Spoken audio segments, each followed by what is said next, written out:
Good evening, everybody. We are now being live streamed. So welcome to this meeting of the Planning Committee. My name is Penny Rivers and I chair this committee. Members and officers, please raise your hand to indicate should you wish to speak. Please keep your microphones on mute when you are not speaking. Please make questions, be kept brief and to the point. And I'd like to remind ward councillors to sit separately from the committee when the applications in their ward are being considered and voted on. And to vote, you must be in this room and attend fully to the whole presentation each time and also to the debate. Agenda item 1, apologies for absence and substitutions. Kim. Thank you. We have apologies from councillors Austin, Steiger and Sullivan. No substitutions. Thank you. And agenda item 2, minutes of the last meeting. Councillor Beeman.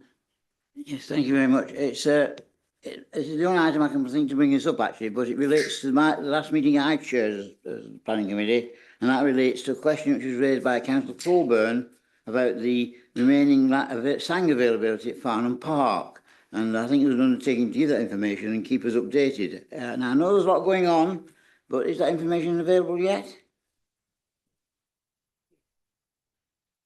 Thank you, Chair.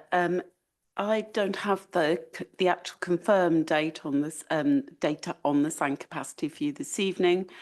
So members, if we have that finalised position in advance of the next committee, I will ask the policy team to circulate that to all members. Thank you. Thank you. Are the minutes accepted as a correct record, please? Agreed. Thank you. Declarations of interest, Kim? I have none substituted prior to the meeting, but I believe Councillor Morrison and Councillor Coburn have. Thank you. And perhaps we'll just slightly reorder this and we'll take section agenda item 5 before agenda item 4, and I'll pass to Councillor Liz Townsend, please. Thank you. Thank you, Chairman. Sorry. Councillor Morrison, your declaration. Sorry, Chair. Is it an unusual one? Yeah. I've got 2 declarations of interest, the usual Surrey Wildlife Trust, and also with regard to WA 224-00149, the land at Queen Victoria Cottage and the Volunteer Public House, Blackheath. I wish to declare a previous interest in that property. Thank you. Councillor Coburn. Yes, thank you, Chairman. I think I should declare an interest in item 12, the communal art installation, as I chaired the very artistic panel that selected it. I was the only non-artist on the panel, but I did chair it. And so I really feel I should remove myself from that debate. Thank you, Chairman. Thank you. Any other declarations? So, Councillor Townsend. Thank you, Chair. I'd just like to advise the committee that the service areas of planning development and planning policy have now been brought under one role for Guildford and for Waverley Borough Councils, and I'm delighted to announce that Claire Upton-Brown is now the Joint Assistant Director of Planning, so she will have planning policy and planning development under her leadership. Claire has a huge wealth of experience and will bring a record of strong leadership to this role, I'm sure. I've been working with her for some time and I know how important that she sees planning and planning across the 2 boroughs as well. We do face a critical time at the moment. We've got the new local plan that we're undertaking, and also we have some major changes in national planning policy as well. And I'm sure that Claire will, hopefully working with me as well as the portfolio holder, will help us face those challenges and go forward and produce a very good local plan for Waverley. So thank you and congratulations, Claire. Thank you, Councillor Townsend. Congratulations. Thank you. So we come back to agenda item 4, which is questions by members of the public. We have 3 questions submitted and circulated on the supplementary document that you all have on your desks. Are you happy to accept those questions and the responses as read? They're by the door, if not on the desk.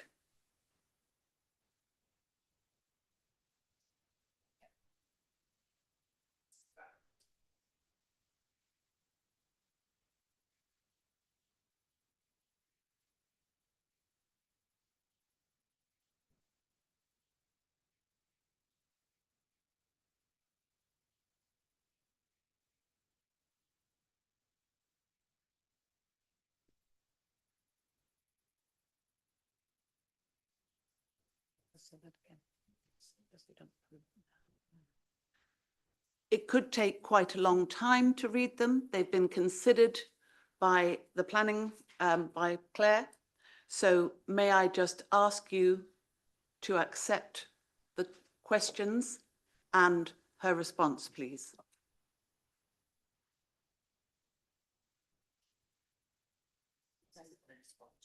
No, I need to respond.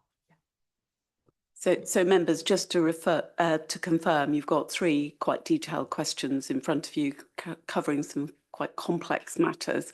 I will be doing a full written response on all 3 questions in the coming days to the 3 proposers of the questions. Thank you.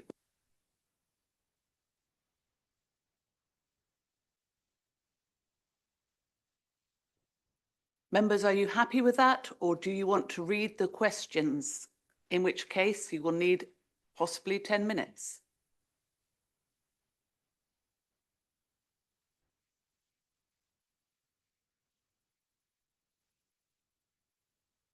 I suggest we move on, Chair. We've got an agenda the length of goodness knows what. I agree. Councillor Rubini. Yeah, I would agree. Very briefly reading it, it looks as though they're technical questions that even then would want answers for. So let's take it away and do it properly. Is that agreed? Thank you. So we come to agenda item 6, the relevant updates. Claire. So members, I think at the last committee, I just confirmed to you that the consultation on the revised MPPF was published. Officers are working with members to consider the response. The response is to be submitted on the 24th of September. So members will be updated once the response is compiled, answering all 106 questions that have been asked as part of the consultation process. Thank you. Thank you. Now we come to the applications subject to public speaking, the first of which is WA 2024-00769, land at Stockland Square, High Street, Cranley. This is for the erection of a cafe, an outside seating area, pavilion, bike and bin store, replacement hard standing and street furniture, and the addition of a canopy to the existing building following demolition of existing pavilions, pergola and street furniture as amended. Sam.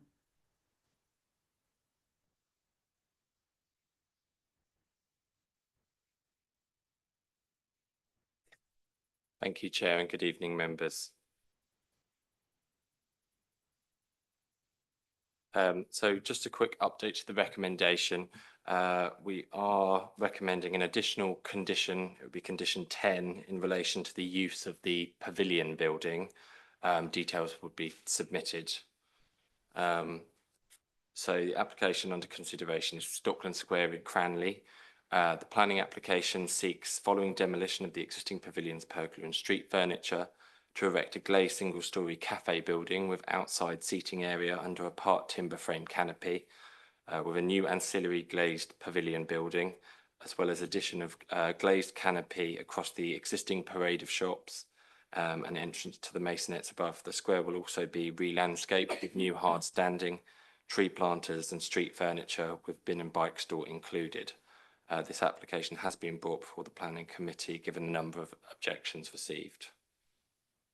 So that the site is located within the town centre area of Cranley and Cranley Conservation Area to the south of Cranley High Street. Historically, it served as the site of the Cranley railway station before its closure in 1965. It was then redeveloped in the late 1960s as a mixed housing and retail development, with Sainsbury's, the big white roof, as an anchor retailer added in the early 2000s. So this is the view of the site looking west from Cranley High Street, with the entrance to the Sainsbury's and existing pergolas in the foreground, with the main square and parade of shops behind. And this is the photo of the main square. The photo was taken on an overcast day, but shows the current state of Stockland Square, relatively poor and sparse public realm that lacks opportunities for user interaction. There's limited greening present, limited benches, cover from the rain across the majority of the square. And this is the photo of the full parade of shops with masonettes above. So this is the site plan. The two pergolas will be demolished and the cafe building and new pavilion building will be erected in their place. You will then have a re-landscape square that includes new sculpted seating, cycle stands, tree planters and new timber style colonnade for the existing parade of shops and masonettes entrance. To the rear of the main building is the bike and bin store for the proposed cafe. So this is an aerial perspective view of the plan. It doesn't show how the development would integrate with the 3-storey Stockland Square block of flats with the cafe building in the centre.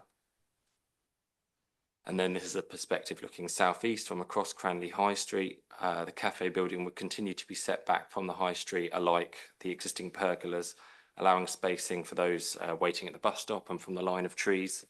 The louvre screens on the eastern elevation would be where the service kitchen area of the cafe is.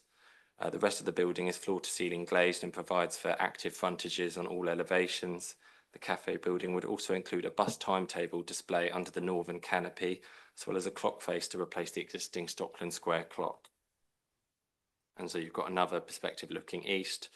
You can see the rectangular form of the cafe building with chamfered edges on the southern elevation, which softens the building profile whilst providing cones of visibility for those walking across the high street from Fountain Square.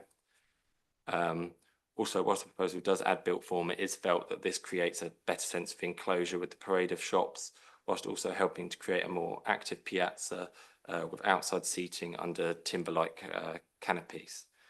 You can also see the railway sleepers that will run east to west, which make a nod to the site's railway history, as well as the 4 tree planters with seating and cycle stands.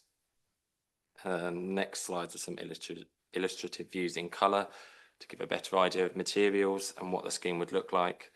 This is looking west from the Sainsbury's with the colonnade for the parade of shops.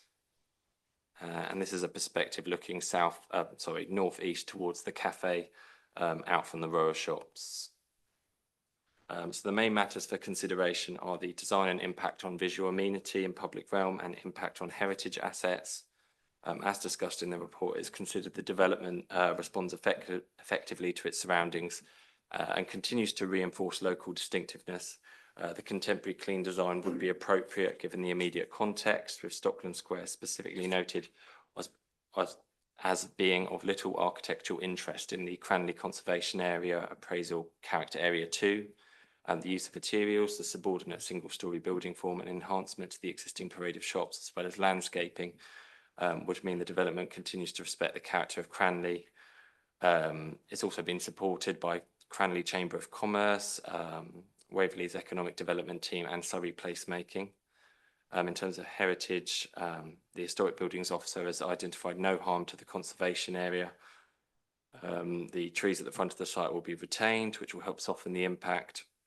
The wide gap by Sainsbury's will encourage people to use the space.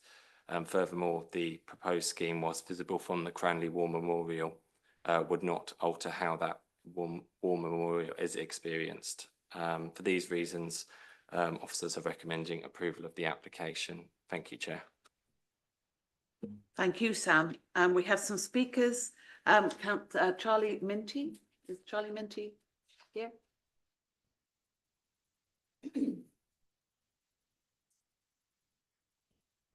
It's possible to turn the microphone up, but it's a job to hear you. Yeah. Mr. Minty, you have 4 minutes from when you start.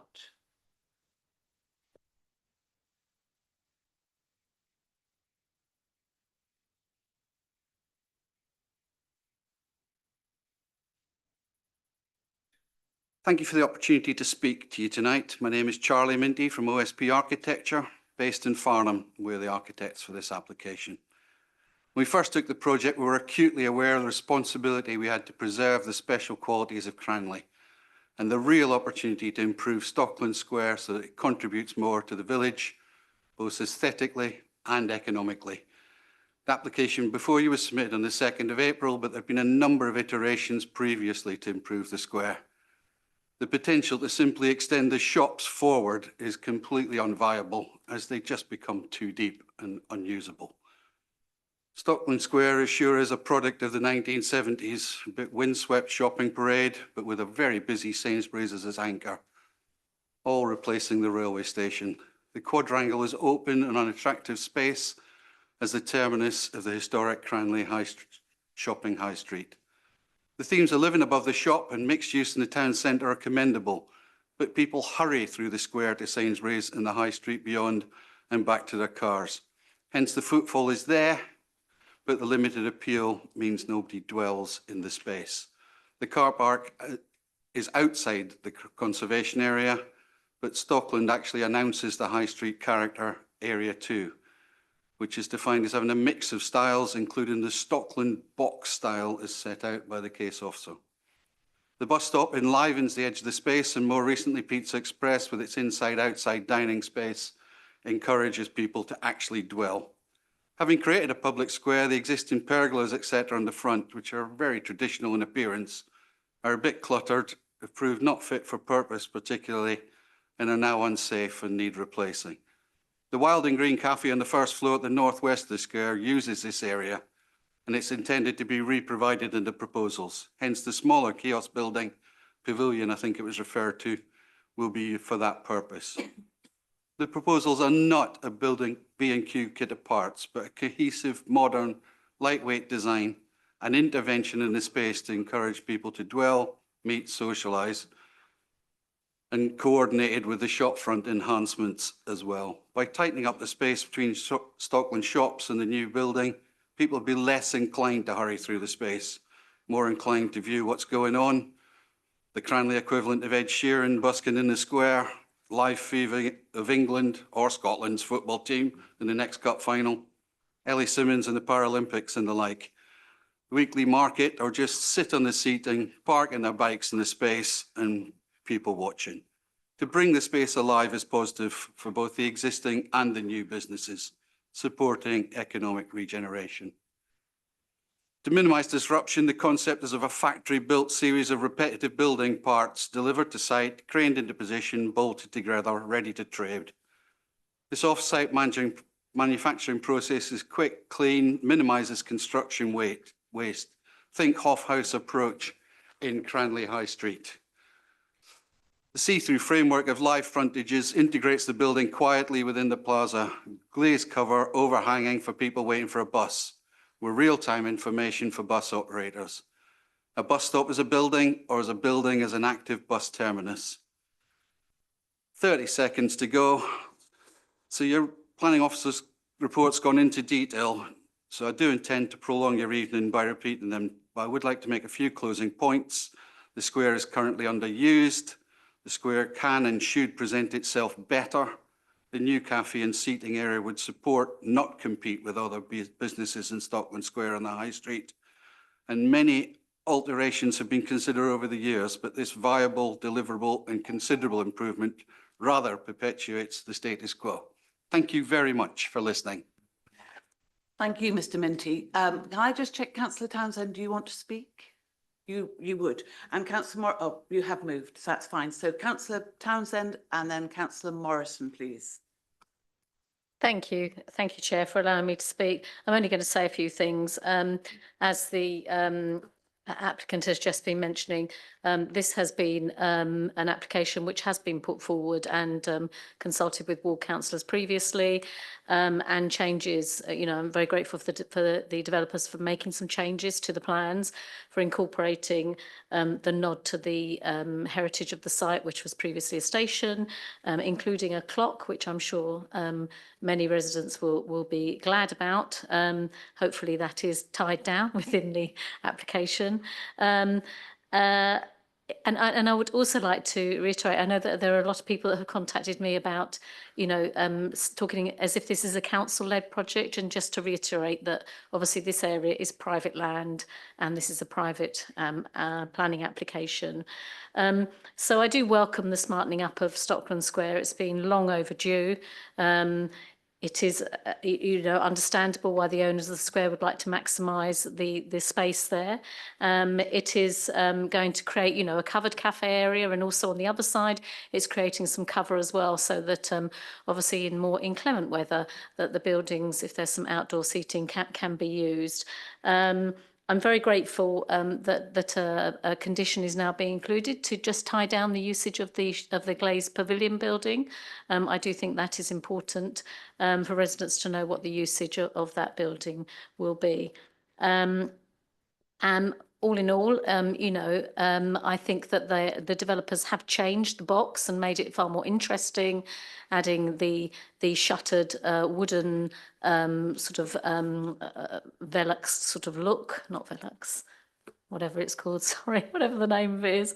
I'm sure Sam will tell me. But adding that wood cladding on the outside and also taking in one edge does soften it and make it look better. So I do welcome there being some more retail stroke cafe offering within the high street, and hopefully the developers will be very careful about, when they are in the build phase, about ensuring the minimum disruption possible, and also to make sure the ward councillors are kept informed about any movements, so that we can warn residents of any potential disruption. So that is all I have to say at the moment, and thank you for allowing me to speak. Thank you, Councillor Morrison. Thank you, Chair. I remember the very first time I drove into Cranley. It was a sunny Saturday afternoon, and to my left there was a cricket match taking place. Further along on my right was an interesting selection of residential properties and small independent retailers. Again, on my left, the road was tree-lined, houses set well back from the road with grassland between the houses and the road. I thought, this looks gorgeous. Then the reality check. When I saw the gaps through the pergolas and I spied Stockland Square, a rather uninteresting, drab 1960s, 70s shopfront, so typical of many shopping areas throughout the UK. I was even more surprised when I moved to Cranley a few years later and found that Stockland Square was in a conservation area, and that it was also a former railway station. In the late 60s, we did not seem to care too much about our heritage and our architecture. Stockland Square has been looking tired for some time. I personally will pleased to see the pergolas go. I've seen tree surgeons remove branches of trees, but until recently, I'd not appreciated that pergolas could be cropped due to the rot within their structure. They are totally unsafe, so it'll be good to see those go. The plans for Stockland Square have received some strong responses from the local community, including the parish council, which initially objected. However, the Rathbone Trust and OSP Architecture have listened and made modifications to the original plans. For example, the roof of the proposed building being extended to give protection to those waiting for the bus. Simple little modifications, but they make such a huge impact. Several people have asked that instead of building more in Stockland Square, that we instead provide more vegetation and shade, something I would have loved to have seen. Critics state that we do not need more cafes, especially when there are empty shops in Cranley. While I do not disagree, this is not council land, as Councillor Townsend has already stated. The cost of development is at no cost to Waverley Borough Council. As regards the cafes, Waverley cannot dictate as to who will lease a property. However, the council will be involved when it comes to the licensing of such establishments. Therefore, market forces will prevail if there are too many cafes. There is concern about the regular markets which have previously used some of the space in Stockland Square. The Cranley Chamber of Commerce has stated that this is not an issue. There's plenty of space elsewhere. There has been a criticism of the design of the proposed changes, as well as some support. I would just say, look at the former NatWest Bank, which was a very boring flat roof brick building. When it was proposed that a new glass fronted extension be added to the building, there was considerable objection. Now that the structure has been in place for a while, I've not heard any objections. The proposed new building will tie in well with the recent changes to the former NatWest building. The landscaping with the railway sleeper set flush with the paving will at least give an indication of the past history of the site. Although glass structures are not always energy efficient, I note that the glass has been specified to a particular degree of efficiency. There is an air source heat pump and solar panels. Additional seating, the additional tree planters will enhance the area. I do wish there were some other trees there, but I'm pleased for the changes that are actually happening. It's encouraging to note that Rathbone Trust is confident in the future of Cranley in making this financial commitment. And while it is not perfect, but to my mind, it will enhance Cranley, and therefore I am very keen to support the application. Thank you. Splendid timing. So, members, over to you. Councillor Coburn. Yes, as luck would have it, I was in Cranley earlier this week and I did my own sort of visit, as it were. I've said in this council chamber before that we didn't get everything right in the 60s and 70s. Still like the music, but I have to say the architecture was really awful. And Stockland Square really does come as a bit of a shock. I welcome this, and I welcome the fact that you have worked so closely, the community and developers. We've said so many times that that's the way we get things that people will enjoy and things that are as near to perfection as we'll ever get in the planning system. The bland, uninteresting frontage of those shops with the maisonettes, I mean, just to have something live and building out of it will improve them no end. And I like the idea of the joining it a little more to the history of the railway. So I hope this is the asset that is proposed. I hope it works out really well. And I look forward to a cup of coffee there with my friend Mary Forashevsky sometime in the future. Thank you. Thank you. Are there any others? Councillor Rabini. Yes, thank you, Chair. I too have been there many, many times over the years, and I enjoyed a cup of coffee there. However, over those years, you've gradually seen a decline in the shops. Positive thing is not only is this square looking good, and I like the plans, you also have a nice car park nearby run by Waverley. So in fact, it means people can visit and perhaps fill that car park as well as the central car park, which of course on market days gets extremely full. So I would welcome this proposal. I like the idea of the enhancement, indeed with the War Memorial net being considered as a proper place. So all in all, I'm like other people, I agree that I would support this application. Thank you. Councillor Clark. Thank you. As a resident of Farnham, I'm scratching my head to think of how many outdoor seats do we have? And I think we only have 2. And surprise, surprise, there are always people sitting in them. In fact, on Friday, I think there's a queue. So I think with the larger number of seating areas covered, some not, a new cafe, this proposal should attract not just an increased number of people, but encourage them to stay within the town and spend more time in the town and socialising.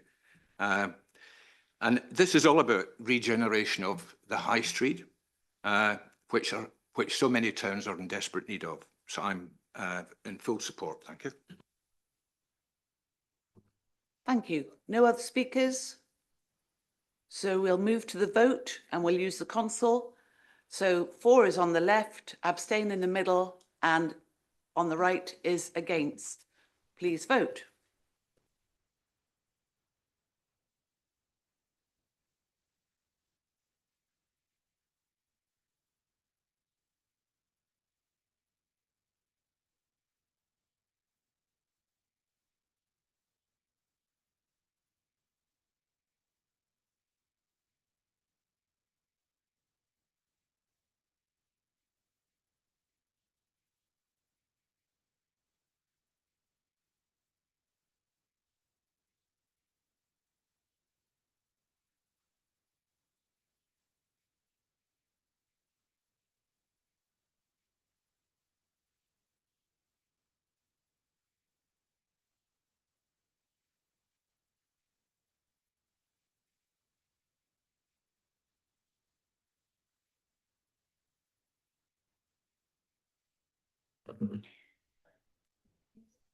Thank you, Madam Chair. So that's 10 in favour, no abstentions and none against, so it's carried.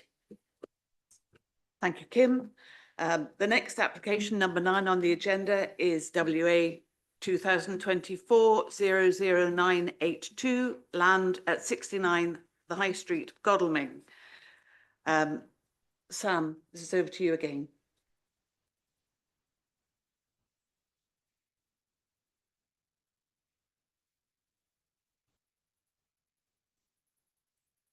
Thank you, Chair. The second application under consideration is, there we go, is 69 High Street in Godalming. The planning application has been brought to committee as the applicant is Waverley Borough Council. No representations have been from the public have been received. The application seeks alterations and partial demolition of the rear of 69 High Street, including installation of air source heat pumps, PV panels and associated equipment. So the site is located to the south of the High Street within the Godalming Centre Conservation Area. The building was formerly occupied by M&Co, but closed a number of years ago, and Waverley have consequently purchased the site in 2022 to revitalise the building. It is noted the Council's capital projects team do have an intention to submit a further application for future residential development to the rear of the site. However, this is solely for the Class E element. The building does also have service access from Lower South Street at the bottom of that picture. So this is the photo from the High Street showing the vacant M&Co elevation. It's thought the main building fronting the High Street was purpose-built for Woolworths, which opened in 1929. It's an early 18th century style that sits comfortably in the street scene. Number 69 is not listed, although the adjacent 71, which is occupied by Superdrug, that is grade 2 listed. So this is the rear, the service entrance on Lower South Street. What is proposed to be demolished comprises late 20th century service additions, as shown here, and not that High Street facing area of the building. That will be retained. And so this is the internal ground floor of the former department store. And then this is the first floor showing a rather poor state of repair. So included some cross sections. It's quite a large site and the site levels slope up to the rear. So the rear entrance off Lower South Street is actually the first floor, with the ground floor actually sat down in the site levels. And then there you can see the proposed cross section. So it would demolish the later 1960s additions with a new rear wall and changes to the roof to allow a Class E use on both the ground and first floor. So the front and rear elevations, you can see the inset hit to roof to add roof lights. This would not appear prominent from the street scene, sat behind an existing parapet roof, which helps to hide any plant equipment, air source heat pumps and solar panels. The new rear wall would include the best possible match facing brickwork. And so there you've got an illustrative plan. Proposed High Street facing elevation would be largely retained with works to enhance the existing appearance, with replacement windows and making good scarred brickwork. The only visible change would be on the ground floor with a new service entrance for staff and deliveries, which would continue to respect the facade style. So the main matter for consideration are impact on the town centre area and impact on heritage assets. The proposed scheme would result in loss of some retail floor space over the rear ground and first floor. However, the principle of retail loss has already been established under a number of recent permissions. Furthermore, the existing retail unit has been vacant for a substantial period. The reduction in floor space proposed here would enable alternative future development to the rear, whilst also provide increased viability of a retail restaurant occupier fronting the High Street, and would have no adverse impact on the appearance. In relation to heritage, the Council's Historic Buildings Office stated no harm. The structures to be demolished are not of any heritage interest, being later additions located to the rear of the site. No work is proposed to the fabric of the adjoining listed 71 High Street. The formation of an element of pitched roof would continue to respect the original Woolworth style of the building and would not be readily visible from ground level. Officers are recommending approval of this application. Thank you, Chair. Thank you. We have two speakers, Mr. Alistair Close and Councillor Paul follows. So Mr. Close first. You have 4 minutes from when you start.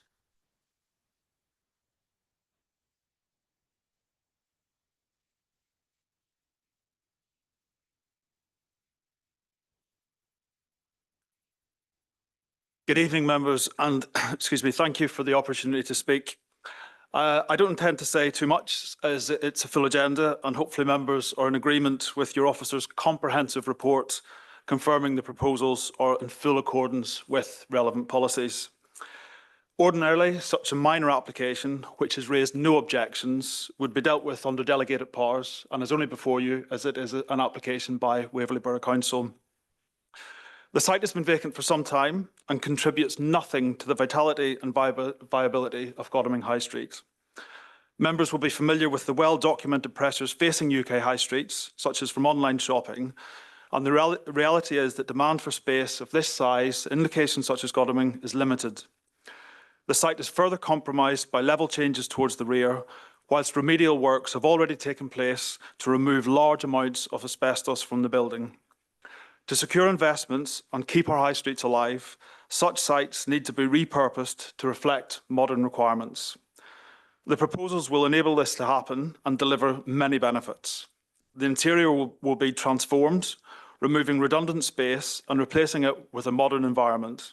This will suit a range of high street users consistent with the site's lawful planning use. The space will be occupied by Loungers UK, who carefully tie in with local customers, catering for a range of interests and needs. So whether someone wants to pop in for a coffee after the school drop, a working lunch, or a tipple after work, Loungers can provide an environment for all these purposes.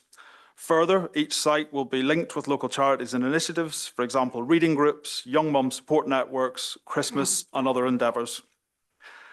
The design has been carefully considered, adopting a facade retention to respect the high street and the neighbouring listed buildings. The refurbished space will have an improved efficiency and be retrofitted with air source heat pumps, solar panels, significantly enhancing its sustainability credentials, and not to mention around 30 new local jobs. The proposals will also free up space to the rear of the site, which is intended will be brought forward in due course for affordable housing, and this will be subject of a future planning application. Prior to submitting the proposals, we undertook extensive local engagement and were very encouraged at the positive feedback received, with many welcoming the new use for a long-term vacant unit. Finally, I would like to thank your officers for their input to date, as well as for the thorough report before you recommending approval. And we respectfully request that members support this and grant permission this evening. If approved, the intention is for the development will be completed and hopefully operational by next year. So thank you, and if appropriate, I'm happy to answer any questions. Thank you. Thank you. Councillor follows. Good evening, Madam Chair, members of the committee, members of the public. Just to be clear, I've registered to speak as the ward member for Godalming Central and Oxford rather than as leader of the council or leader of Godalming Town Council, and I'm not a member of this committee. This evening, I figuratively stand in support of this application. The project, along with the dedicated work of our professional and qualified officers, as well as our independent expert advisors, is a crucial step in developing this site in Godalming and the broader plans of Waverley Borough Council to make strategic investments in the town and village centres within this borough. Just quickly noting in one of my additional hats as leader of the Town Council, although the Town Council hasn't submitted a letter in regards to this specific application, it has continued to support the process regarding the site as part of its own campaign to increase footfall in the town, ensure that those empty units get occupied, and that we have a broader environment in the town centre that supports local business and it makes Godalming an attractive place to visit. The frontage design is understated and I think reasonable for the Godalming conservation area and its proximity to those other listed structures in the high street. Beyond the conservation area, though, there are two other planning matters that were noted by officers. The first is the reduction of commercial floor space, and I agree with the point the officers made that it does not impact the site's viability as a commercial space. Indeed, in this instance, it enables it to be deployed as a commercial space. As has been said by the first speaker, the economics of the high street are such now that huge sites like this are only viable with reductions in size or modifications such as are being proposed here. The second is the impact on heritage assets, and I again support the officer's assessment in section 11, pages 33 to 36 of the report, which concludes there will be no harm subject to those conditions. And finally, I'm pleased to see the care taken to the sustainability and the environmental elements of the scheme, noting the inclusion of air source heat pumps and PV panels, which could lead to a 48% reduction in CO2 emissions, even accounting for the demolition. So in terms of alignment with the Council's corporate strategy, I'm very pleased and very happy to see this coming forward. Again, I want to say thank you to the officers for all of their work that they've done in getting this to this stage. Very interested in hearing the debate this evening, and of course, look forward to the second part of this, which is the residential component that will come in due course. Thank you, members. Thank you, Chair. Thank you. So members open to debate. Councillor Coburn. Yes, thank you, Madam Chair. I should have said earlier with the previous application, I must agree with the speaker that the officers' reports, both the first one and this one, have been so comprehensive and have answered the questions in advance. I've got so many reservations about what we can and can't do in a conservation area.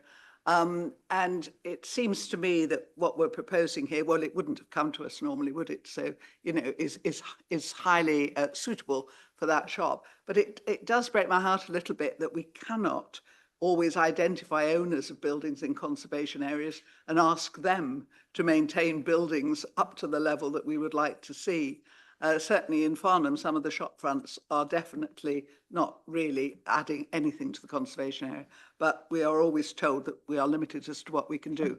We now own it, so we can show them how it's done, as it were. I've said again, and I'll say it because I can't stand some of the modern sustainability options. I can understand why we need them. Aesthetically, I don't like them. And again, you know, I was worried about this until I read the report and saw that whatever we're putting in here will not be obvious in the conservation area on the high street. So given all that, thanks again for the clarity. Do the job really well, as I say, set the example, raise the bar for shop fronts. Let's see if we can start the ball rolling on that. And I wish it every success. Thank you. Thank you. Councillor Keane. Thank you, Chairman. Yes, well, I'd just like to really say what Councillor Coburn has said. It's really good to see a large area of shopping space put back into use. I mean, I can think of areas that where M&Co have left and the shop fronts have just stayed empty, and it's so poor.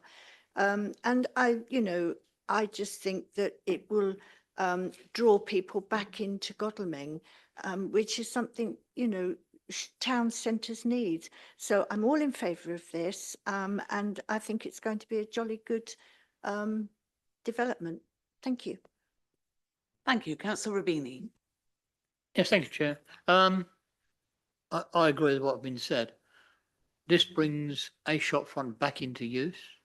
I think the way the officers have planned it and with the architects, I think it looks sensitive. I don't see any big problem with the way it's planned, so I would certainly recommend that. I also think that with this sort of development, it's part of a stage where we know that housing is coming later, very much needed. Somebody said affordable. I'd like to call it social housing, but certainly housing on that site at the rear. So I think it's part of a development of Godalming High Street that is very welcome. I know many high streets, they may attract shops, they don't always attract people to live there. And part of a high street must be people living in it. So if this is a stage to get this working, then I am absolutely in favour of it. Thank you. Thank you. Councillor Clark. Thank you, Chair. Another good example of high street regeneration. 2 in 1 night. It's excellent. I was pleased to hear Mr. Close say that we expect this to open next year. I know that there have been developments in Farnham which have been running for 15 years. So to find one that's 15 months is really, really good news. And I fully support it. Thank you. Thank you. I don't see any other speakers.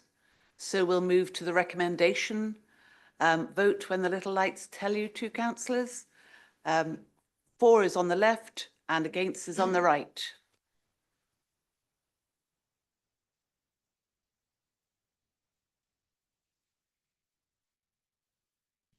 Thank you, Madam Chair. That is 11 in favour, no abstentions and none against, so that is carried. Thank you. So our next application, number 10 on the agenda, is WA 2024-00149, land at Queen Victoria Cottage and the Volunteer Public House, Blackheath Lane, Blackheath in Guildford. Sam, 3 in a row. Thank you.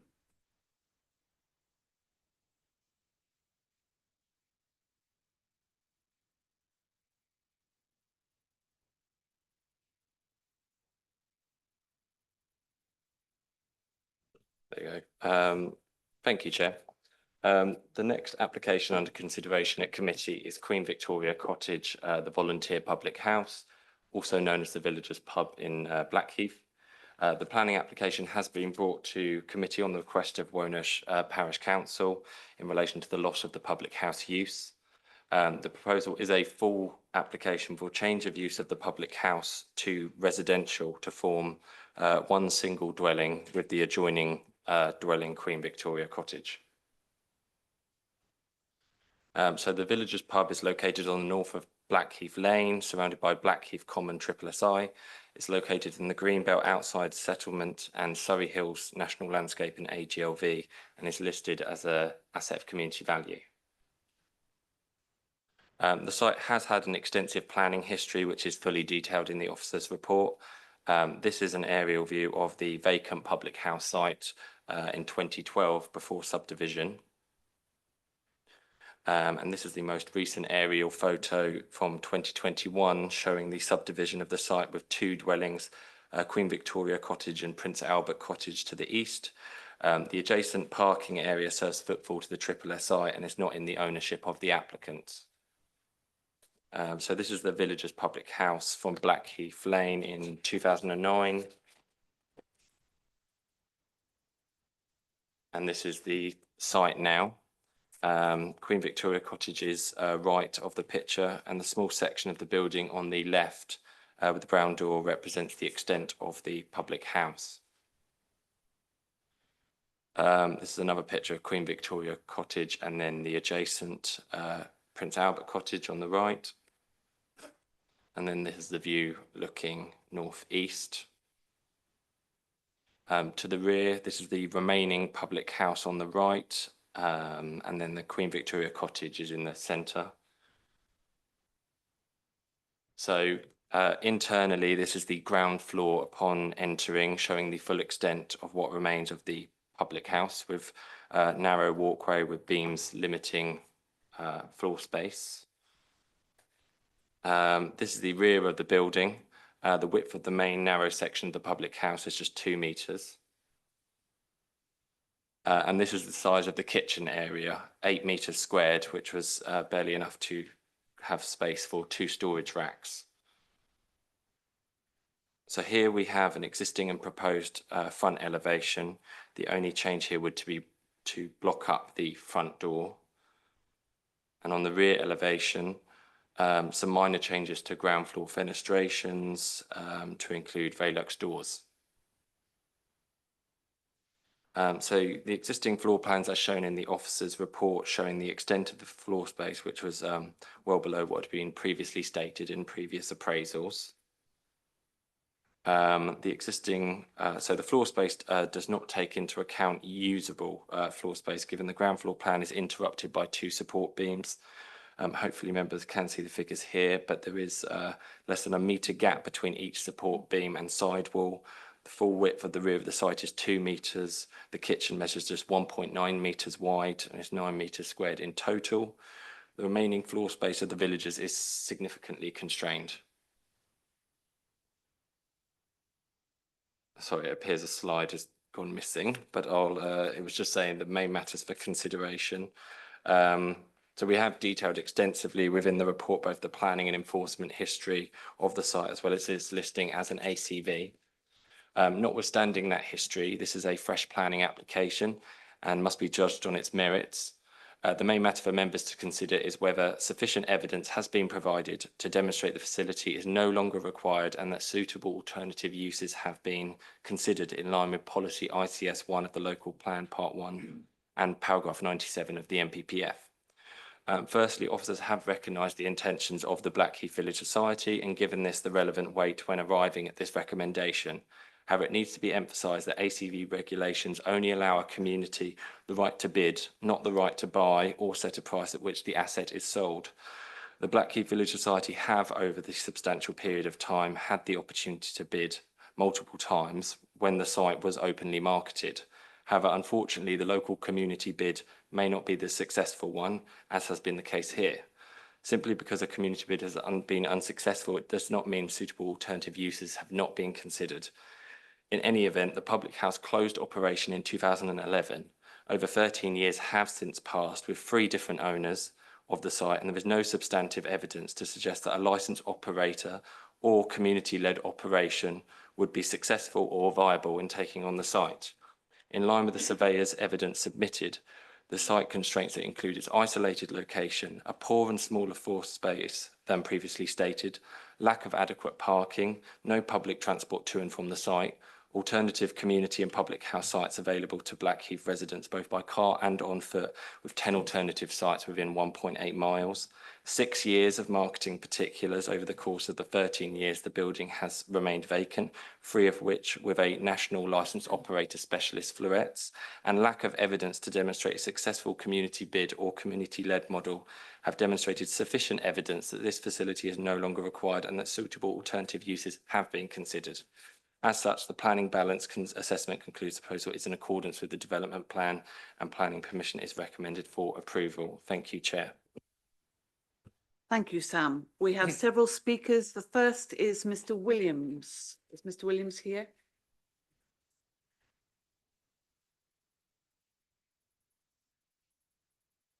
Thank you, Mr. Williams. You have 4 minutes from when you start speaking.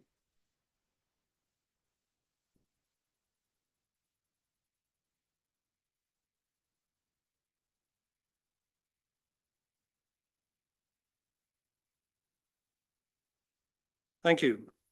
I speak for the Blackheath Village Society and well over 90 members of the locality who have repeatedly registered their enthusiastic wish for the villagers to reopen as a community pub, as opposed to the 12 people who have expressed a contrary view.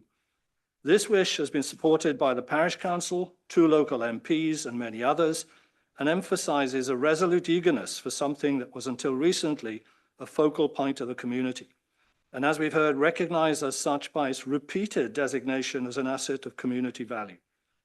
Nothing has occurred to change this, and I urge you that this is a worthy ambition that should not be overridden unless there are very strong reasons to do so. The National Planning Policy and Waverley's own local plan emphasise both national and local government support for retaining such community facilities. The Planning Department have raised 3 basic objections to the residents' wishes. Firstly, it is said that the village has no continuing need for the proposed community pub. Well, the 90-odd residents for whom I speak clearly disagree with that conclusion. They have fought tooth and nail to reopen the villages for over 10 years and have raised over £20,000 by voluntary donations in order to achieve that aim. Furthermore, the suggestion that the Blackheath Cricket Club can satisfy this need is totally misplaced, since the clubhouse is a summer venue and is otherwise subject to stringent annual usage restrictions. Secondly, in saying that a community pub will not be financially viable, the Planning Department has given no meaningful consideration to the detailed, costed, and closely reasoned business plan submitted by the Village Society to justify their belief that a reopened villages can be not only financially viable, but successful. Instead, the Planning Department relies heavily on the comments made by Morgan and Clark in the report that was commissioned on behalf of the applicant. However, this report proceeds on the premise that the aim is to provide a facility of the same size and nature as the White Hart pub in Yetbury, in other words, a large destination pub. Therefore, the comparative data on which they rely is not at all relevant in the context of a much smaller enterprise such as the villages. It is just not a like-for-like comparison, and is furthermore riddled with inaccuracies, If there's any doubt about this, we think it would be a really good idea for members of the committee to attend a site visit to see for themselves. Thirdly, the allegation that the villagers have failed to take the opportunity to buy the premises is just not justified. It has always been made plain that the village is prepared to buy at a figure that reflected its value as licensed premises. An offer of 250,000 was made to the original purchaser of the property in April 2016 and rejected, and an offer of 190,000 based on a more detailed market valuation was submitted to the applicant in January, but no response was received. Furthermore, one villager and one other local entrepreneur have, independently of each other, indicated readiness to buy on the same basis. It is clear that the applicant will only consider selling at a price which reflects the residential value of the premises, which makes one wonder as to the real purpose of this application. Lastly, I emphasize that the applicant bought the premises knowing that it was subject to the condition that it be fitted out as a pub within a specified period, and presumably at a price that reflected that restriction. However, no attempt has been made to fit out the premises as a pub, either within the specified time, July 2020, or at any time since.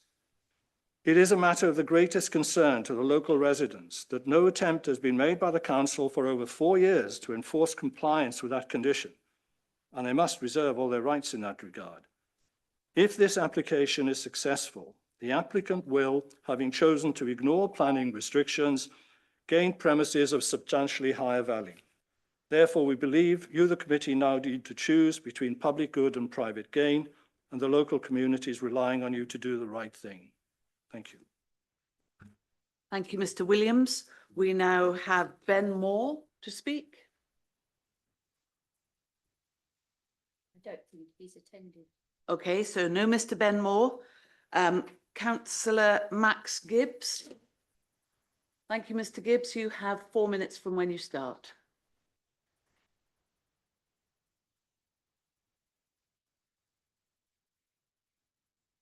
Thank you very much for the opportunity to speak on behalf of Wonersh Parish and the residents of Blackheath.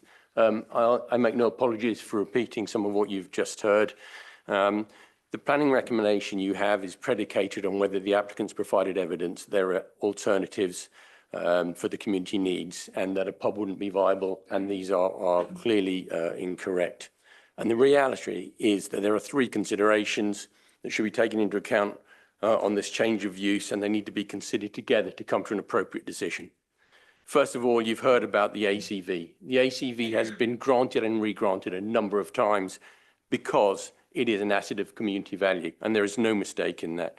85% of people in the village have actually asked for the pub to be reopened. Have no doubt that it is an asset of community value, and the parish council and 2 local MPs also agree very strongly with this. So nothing has changed in terms of the ACV, and I can't see any reason why it wouldn't be extended. Now I want to cover the original planning application because this is very relevant. The original planning for the pub was thoughtful and carefully structured, largely supported by the village, with some concern for the developer's intentions. It granted 2 residences and a unit for use as a pub or a coffee house. The key element of this planning being that the retail unit should be completed to a specification that allowed for a pub use within 6 months of occupancy of the first residential unit. 4 years after the retail unit, after the first residential unit was sold, the retail unit remains incomplete. And in fact, partly developed outside of the original planning. The pillars mentioned should not be in the building. The original plan didn't have them. And what we have to say is that the developer clearly never intended to complete the work to enable it to be used as a pub or leased as a pub. The enforcement team did grant a further 6-month period for this work to be completed, but no work took place. And then eventually a change of use application was put in place, so no further enforcement's been possible. There has been no opportunity for the pub to be bought or operated. And the reason for this is, as noted, the owner does not have to sell to anybody who wishes to purchase. He can just wait forever. The one control to prevent this happening is the Waverley enforcement team enforcing the planning so it's completed as a pub, which hasn't happened. Any other outcome than this being completed flies in the face of the original planning and sends a clear message in any similar future planning consents that they can be ignored in perpetuity. The planning report conclusion quotes from a largely pro forma Morgan and Clark report that identifies the local cricket club as a suitable alternative. As we hear, the members club opens on a limited basis only for 4 months of a year, so not an alternative at all. And it talks about other alternatives listed within walking distance as being appropriate. I can tell you no Morgan Clark person walked up and down the lanes, as they would have found no pavements, no street lighting, and lanes so narrow that vehicles squeezed past at passing points, making it dangerous for anybody to walk, and that's without considering regular local flooding. It also notes there is no car parking in the report, and yet you could see from the picture there is a car park next door to the building and another car park 100 metres away.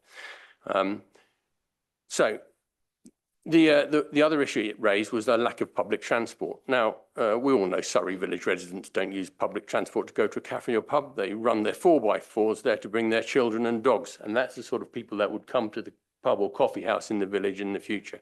However, the lack of public transport does impact the older folks in our village who don't drive and who can only get to a pub or cafe at the moment using a taxi unless there was one in the village. Finally, the one thing I want to note here is the building is worth more as a residence to the owner. But consideration in this has to go to what is right for our community. And that's why we're here. That's our job. Thank you. Thank you very much. And Mr. Moore, you have 4 minutes to speak from when you start. So maybe invite you to a chair and a microphone.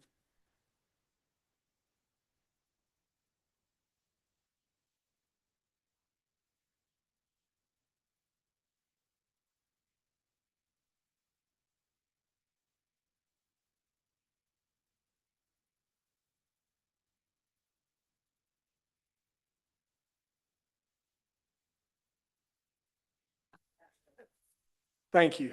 Apologies for being late. Over the next 4 minutes, I'd like to set the record straight on a few misperceptions that perhaps will affect people's judgment around this application. Firstly, I'm not a developer. 3 years ago, when no one else would, I bought the space that remains of the pub and the adjoining cottage where my 2 daughters and I live. It is our home.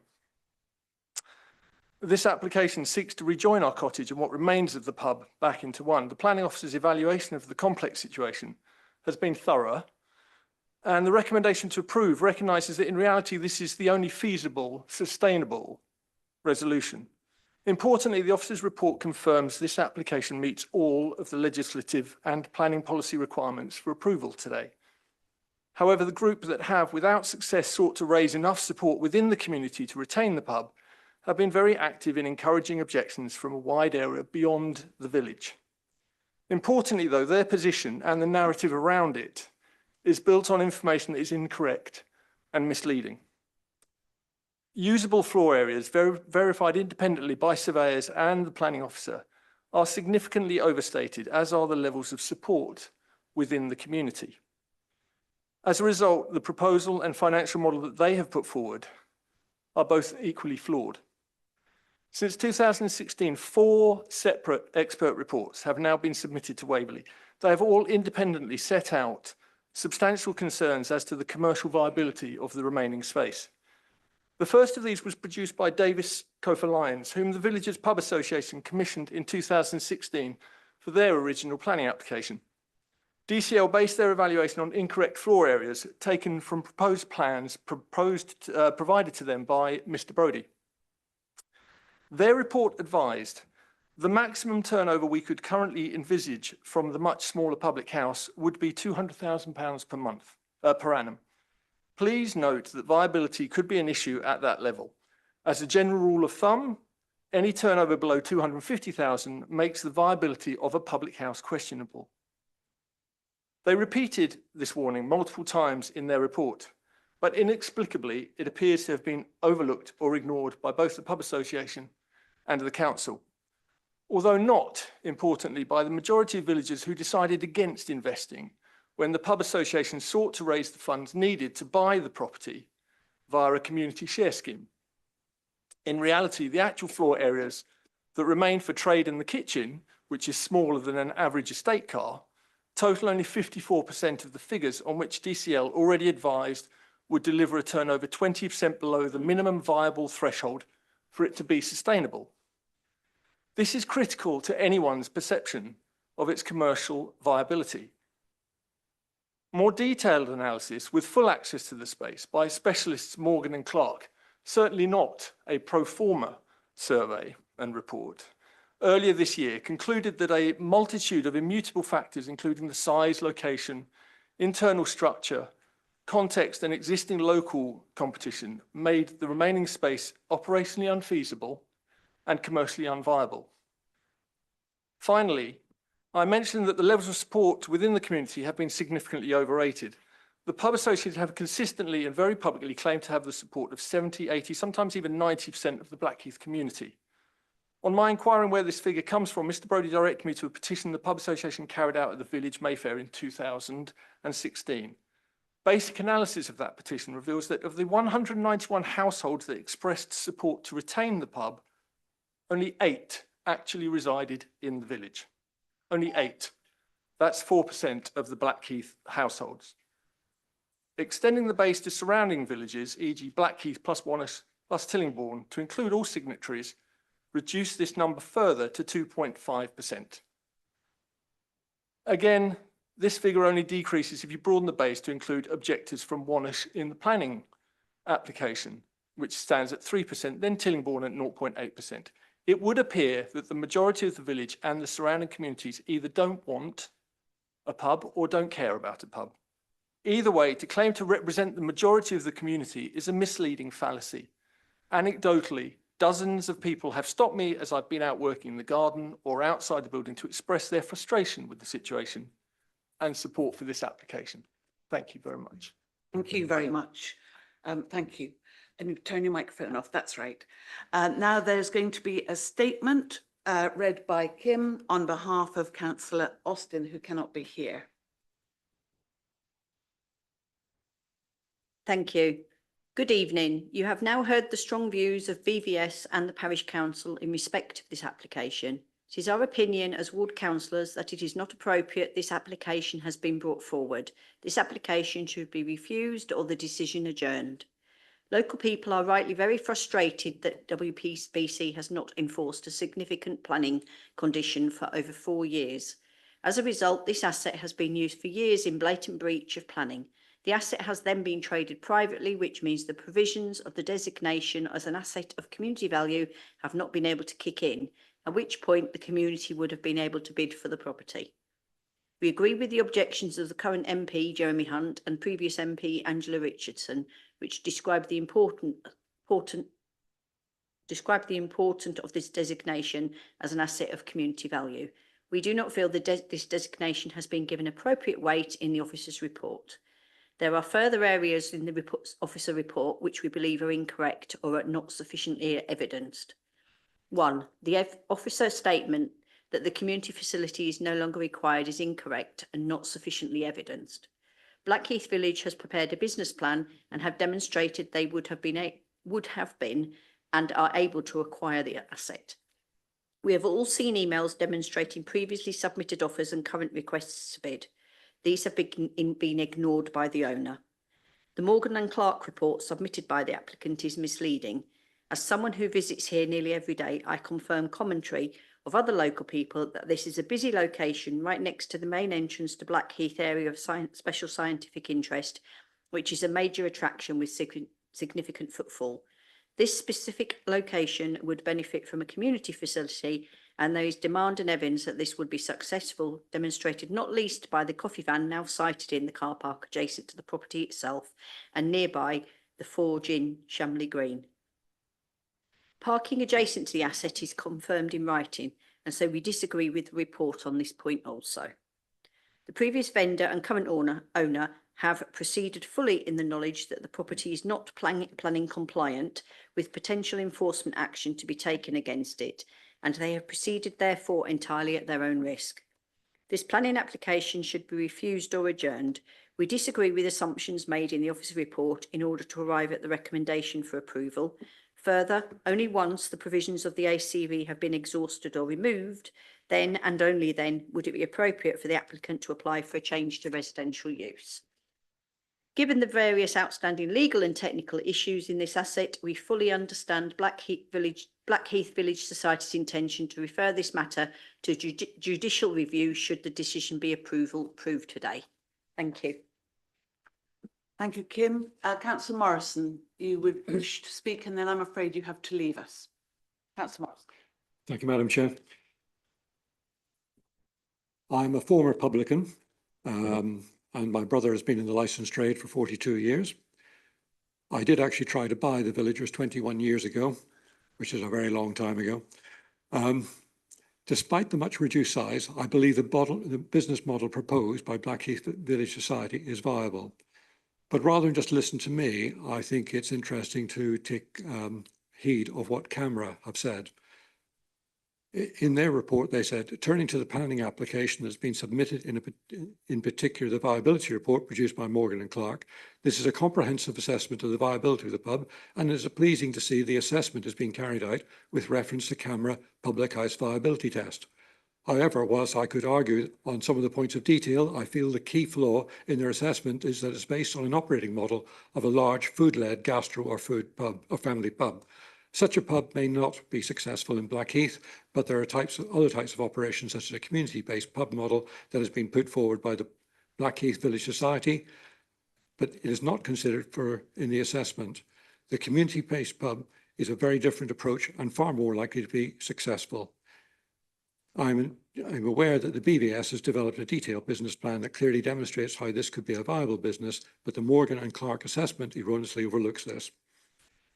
I personally, from my perspective, I would say that the business model is not for a traditional pub. It is for the community pub, similar to a licensed cafe.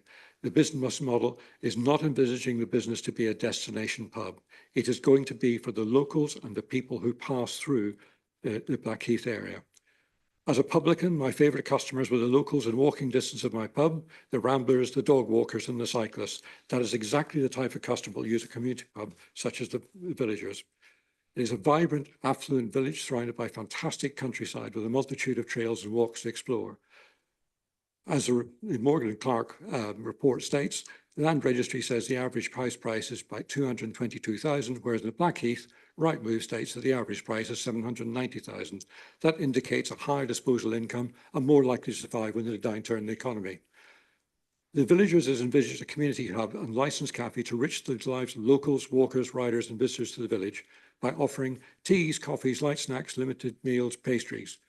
There would also be wine and beers on offer. Therefore, it is not a traditional pub. There is nowhere in the village for people to meet on a daily basis. Other villages such as Shamley Green have the Forge, in Shear they have Hillies. In addition, there are ramblers, dog walkers, mountain bike riders and horse riders that pass through or close to the village.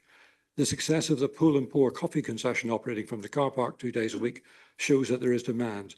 That demand would be increased if the Villagers was to reopen. Imagine a place to sit, enjoying a greater offering of food and refreshment, plus shelter when the weather is poor, and tables outside when the weather is sunny.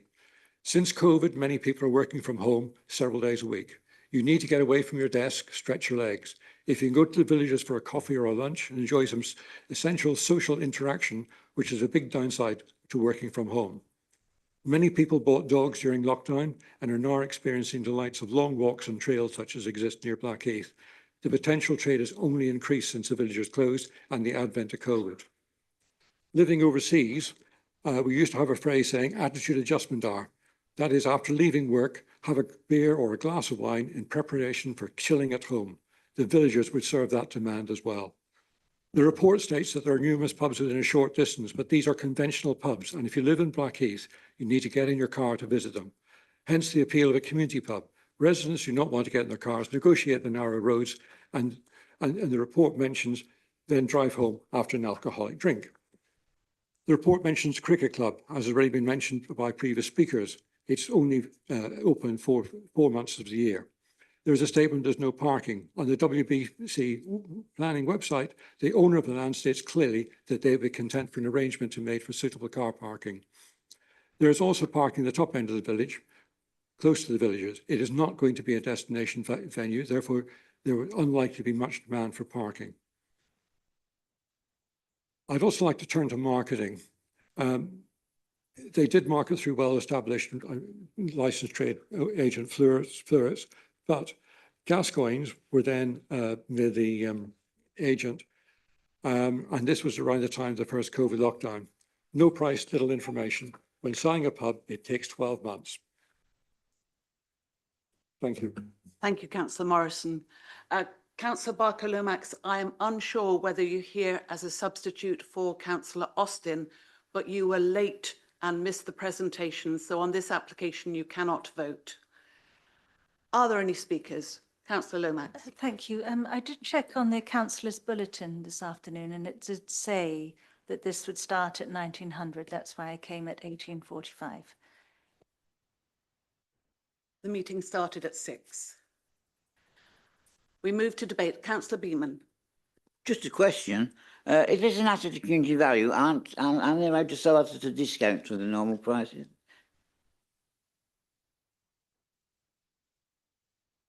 So could you repeat the question? I'm maybe unclear on this. If it's an asset of community value, can that be purchased at a discount to, say, the normal market price of that property? No. So all the ACV regulations is that it gives the community the opportunity to bid. It doesn't allow them to set the price. It doesn't allow them, the owner does not have to accept the offer. That's all. It only allows them the opportunity to bid. They've had that opportunity multiple times when it has been marketed for 6 years. Clearly, there's big disagreement on the value of the site, but unfortunately, ACV regulations doesn't allow them to set the price.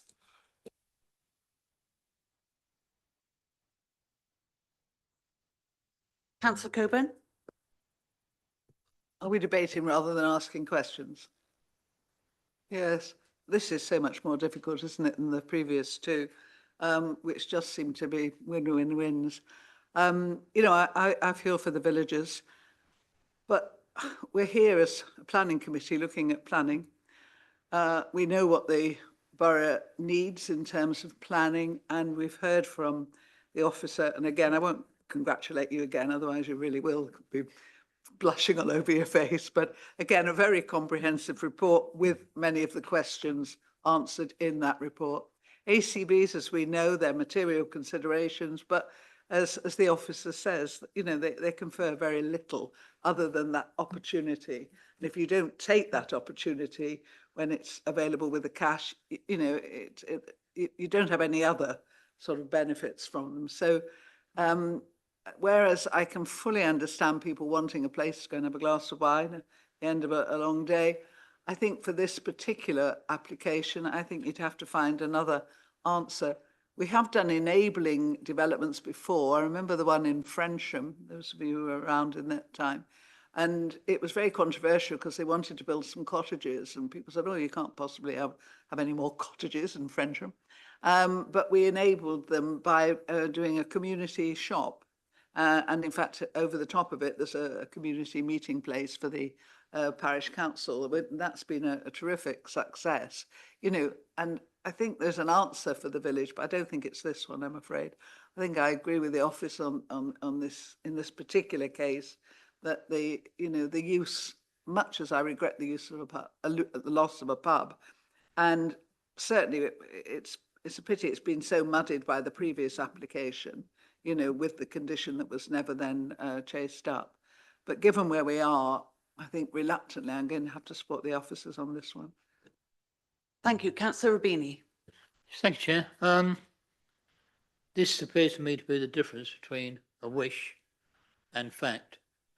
The officers, as has been said, have put a very good case forward to recommend what we're talking about. I, like a lot of people, have seen pubs close, and my wish is that community pubs would flourish. We have some very good examples across Waverley, where indeed those community pubs have been taken over and work. However, looking at the diagram and the pictures, it's a very small pub, or it was. I've been there many times for meals and drinks, and it worked well. However, in the situation it is now, I think I agree with the officers that relative to the size and the position, it would seem to be difficult to see how it's viable. Is that though a planning consideration? Because that's more about making money than it is what you're putting into housing. My honest feeling is I would like it to continue, but my own personal view is that I think I'm going to support this application to turn it into buildings, simply because if we're not careful, it will sit there and sit there and sit there as it has done for many years and go absolutely nowhere. We've had several of those recently where applications fail and the pub just sits there and goes nowhere. Thank you. Thank you, Councillor Spence. Thank you. I think we heard some very good comments from all the speakers earlier on. And clearly there's an emotional attachment to the pub. But we as members of this committee need to look at the planning considerations. And I think the officer's probably put his finger on it when he says it's to do with policy ICS 1. And I know you quote that on page 47. And there it is, whether there's evidence demonstrating the facility is no longer required and that suitable alternative uses have been considered. I think we have heard different views on that, but you didn't in that opening paragraph quote the second part of ICS 1, which you do repeat on page 55. And that goes on, a developer must provide evidence that they have consulted with an appropriate range of service providers and the community where relevant. Now, I didn't see anything in your report, nor in the Morgan and Clark report, which I read carefully, indicating that there had been that sort of consultation with the community. And hearing the comments there, I sense that there hasn't been. And that lack of consultation is the reason that I will be rejecting this. Thank you. Sam, would you like to go? So I guess we are 13 years down the track. So we're trying to have a sort of pragmatic, reasonable approach to evidence. And I mean, in terms of the community aspect, it has been marketed for 6 years with Fluette's the national specialist and then with Gascoigne's. Obviously there has been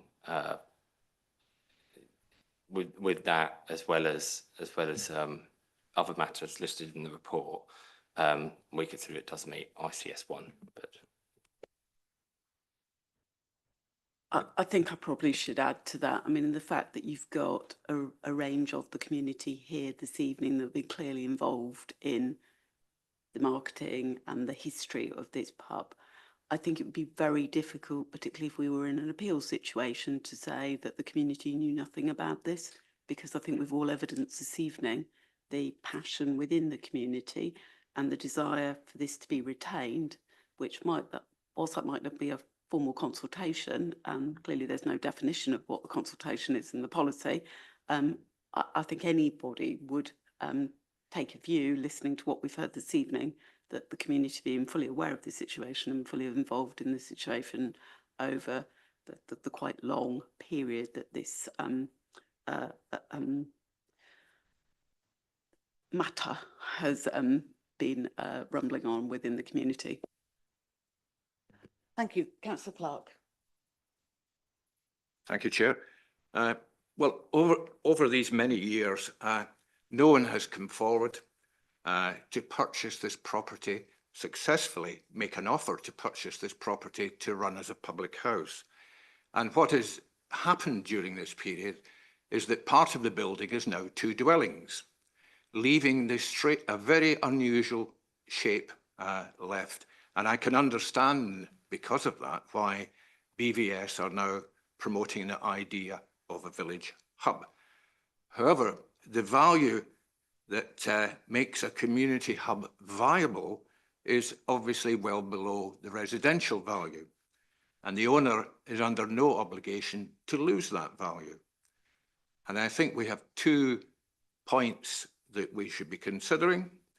What are the material changes that has taken place since the 2021 application that was turned down for residential use?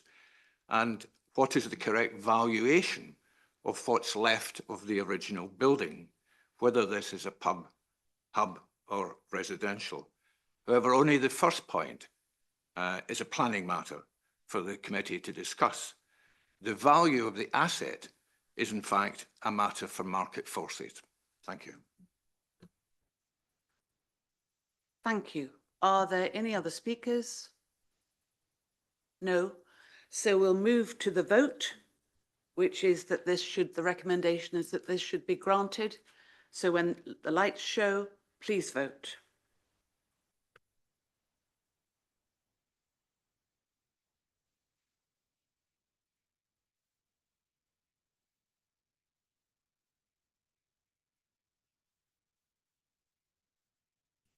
Thank you, Madam Chair. That is 8 in favour, no abstentions and 2 against. Therefore, it's carried. Thank you, Kim.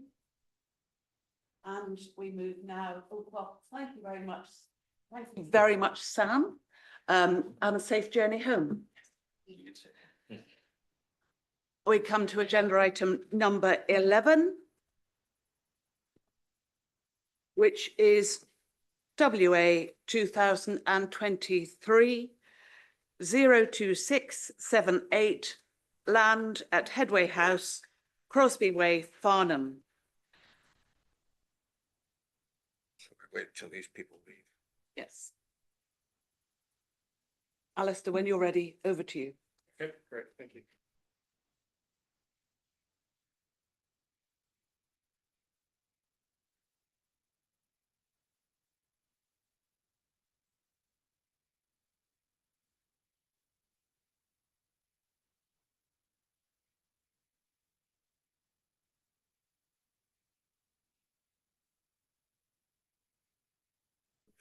Good evening, councillors and ladies and gentlemen. The application is for the demolition of the existing office building at Crosby Way and erection of a new building, part 2, part 3 story, to provide 65 extra care units, which would be within use class C2, along with associated communal facilities, car parking and landscaping.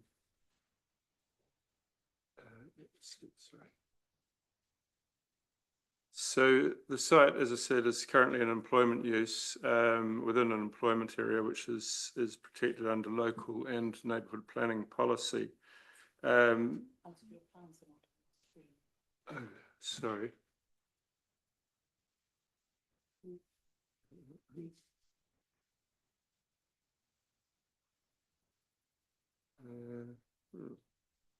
How do I? Yes, I think we'll. Oh, okay. Right.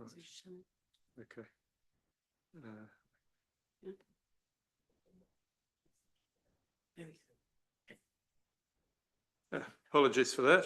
Okay, so we start with the location plan, site outlined in red, and it's located about 450 metres from the town centre boundary. Offices to the north, residential to the north, east and east, and then we've got Bishop's Meadow to the south and West Street Cemetery to the west. Sorry, I'm just having an issue just changing my slides.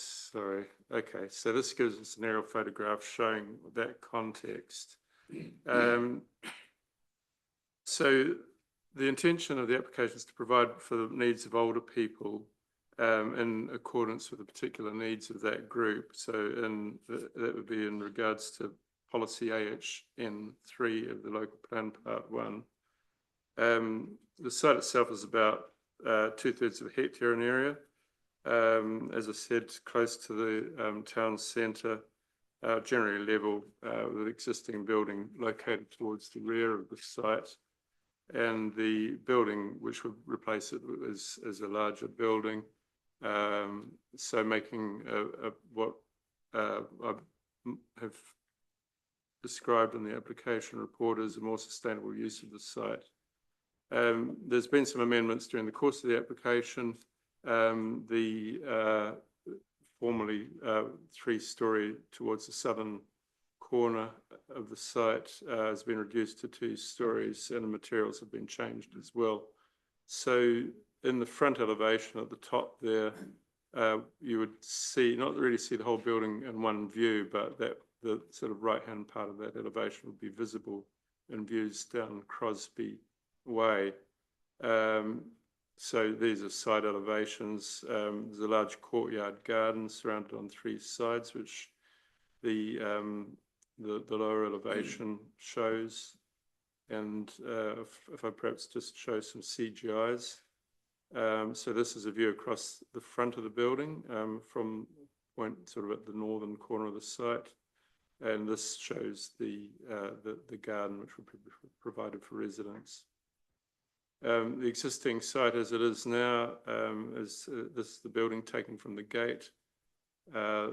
These are the closest houses with separation of over 30 metres, and that screening vegetation would be retained. And then moving around more directly east, houses across the road and Crosby Way. And lastly, we've got a view there looking north in Crosby Way. Let's shift my notes. The proposal would provide ecological improvements which really relate to its proximity to Bishop's Meadow, and provide appropriate mitigation for surface water flooding, which impacts on part of the site currently, although it is all in flood zone 1 where there's a low risk of fluvial flooding. The site would be tested further for contaminants from its industrial history in the past, but subject to conditions which have been recommended to be no adverse environmental impacts, and it will provide a sustainable development with a good level of amenity for future occupiers.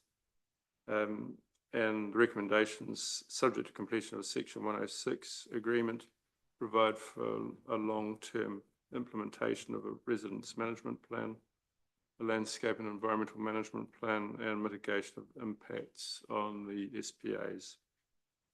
Thank you. Thank you. We have some speakers. Is Annalie Davey here?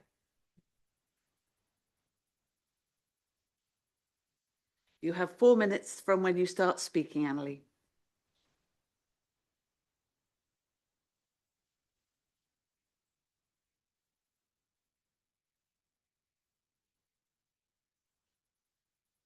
Thank you, Chair, for giving me the opportunity to address committee this evening.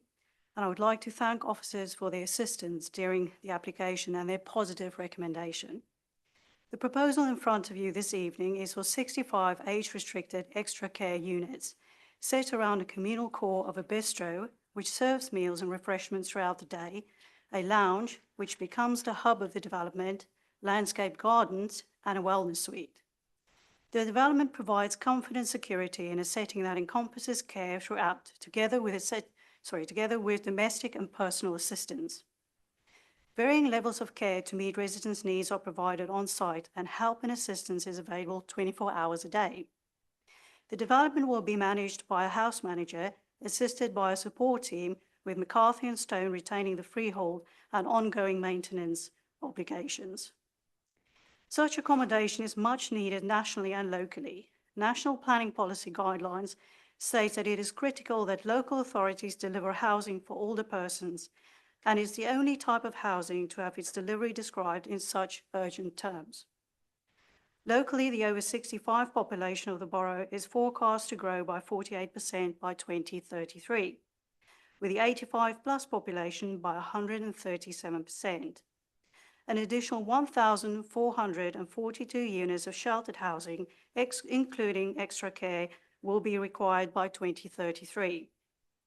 While the development of the site will see the loss of an employment-generating use, this is a use which is proven to be unviable, and no tenants are willing to take a lease on a large office building. Therefore, the use of the site to help meet an identified need is something to which great weight should be attached.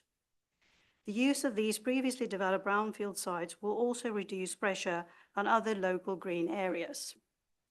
The development itself is of a high quality and standard, which has greatly evolved during the application process. It complements the appearance of the area with no detrimental impact upon neighbouring amenity or the adjacent Bishop's Meadow. The use of materials as well as existing and greater landscaped areas will further integrate the proposals. The development also provides an acceptable level of parking supported by the local highways authority. The proposed use will result in lower trip generation and does not pose any highways safety concerns. It is extremely important to note that the proposed scheme will deliver a range of benefits, helping to support growth in the local economy and communities. Retirement housing generates greater local spend than other developments at around $525,000 of spending per year, approximately 50% of which is spent on the local high street, helping local shops and businesses. Each person living in such a development enjoys a reduced risk of trips and falls and will recover sooner from illness and injury, making residents feel on average 10 years younger. This provides savings of around $3,500 per person per year to health and social care. Furthermore, the formation of new communities combats issues of loneliness and isolation, which many people in older age find debilitating. The development will also see the release of under-occupied family houses. For every retirement property sold, at least 2 moves further down the house chain are generated, and first-time buyer properties are released back to the market. These benefits are material and weigh heavily in favour of the application.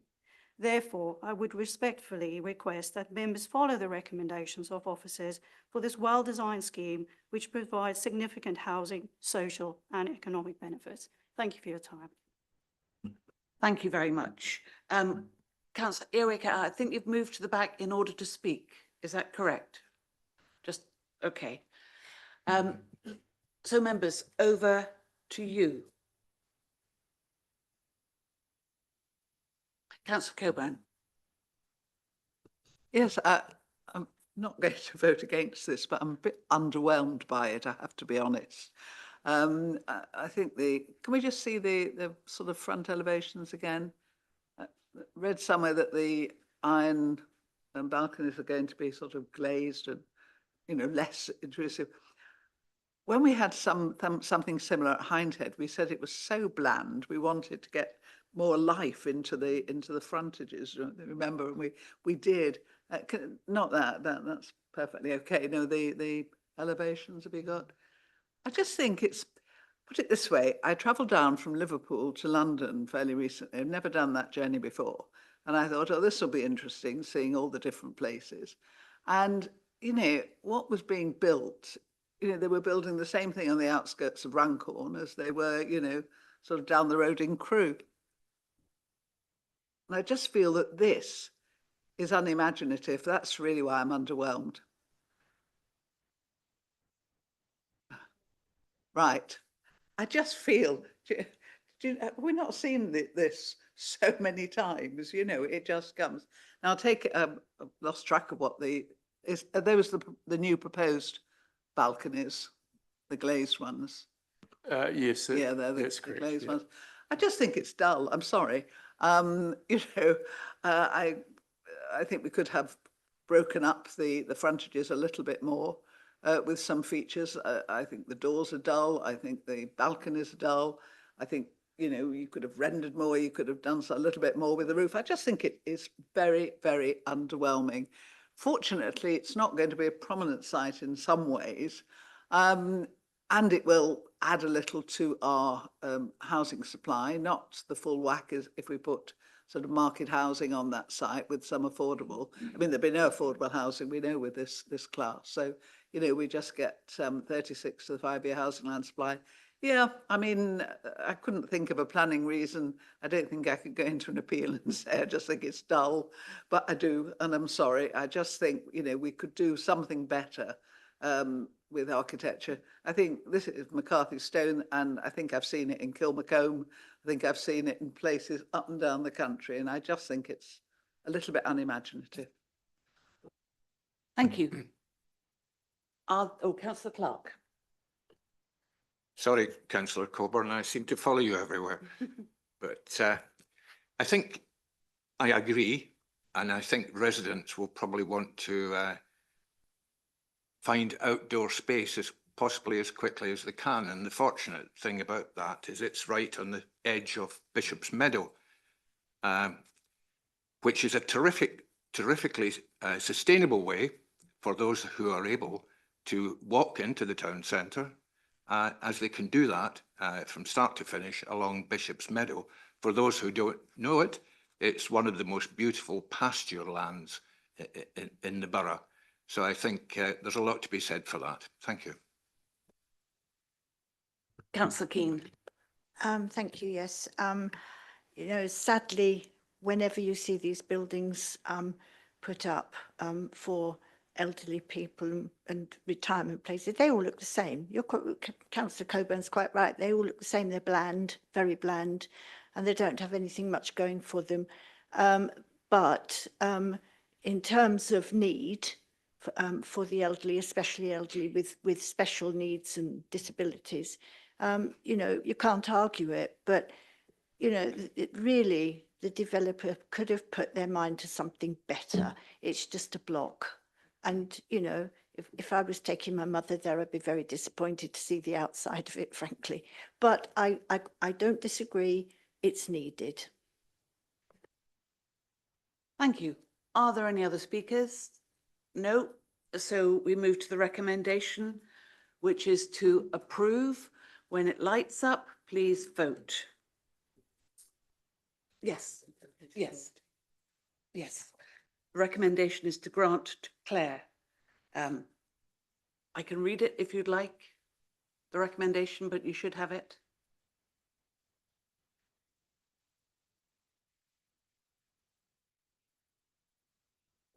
Yep.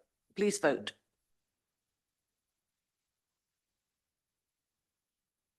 Thank you, Madam Chair. I have 11 in favour, none abstention and none against. Thank you. So we move, thank you, Alistair. So we move now to agenda item 12, which is WA 2024-00487, a communal area at Riverside Walk, Longbridge, Farnham, for an art installation, and Councillor Coburn has declared an interest. Simon.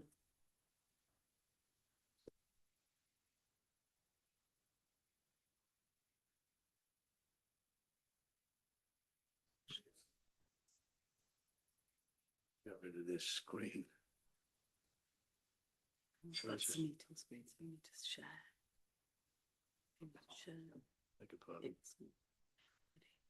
Sorry about this. No, don't worry. Yeah, go back to this screen. Yes.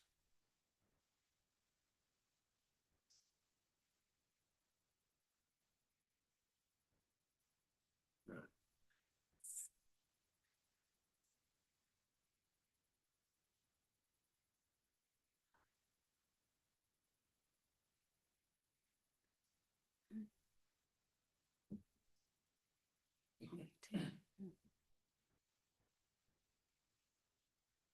We'll go back to Edge, where it was before I minimized it. Yeah. Here we are. So I'm using the mouse, which is causing problems. So what if you don't sign out? Yeah.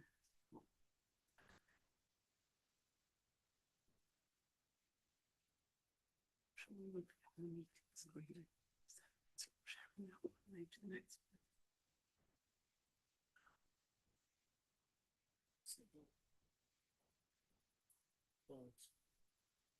Yeah. Thank you. Bring my. Apologies, members, we're just switching to the next presentation.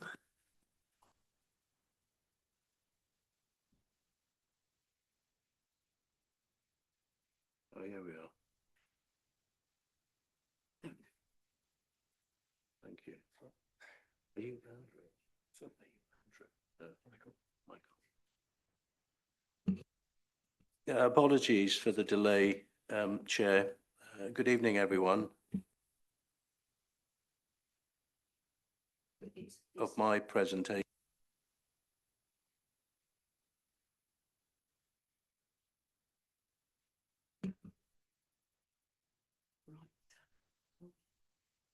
Meeting.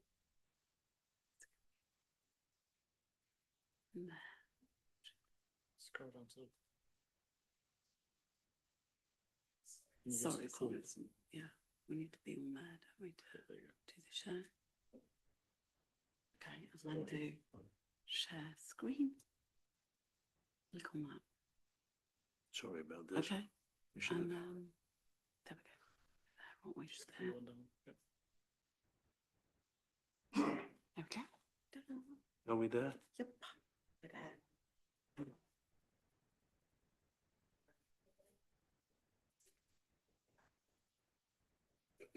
Thank you for your patience, everyone. I think most of you will be familiar with this site, which has received media attention.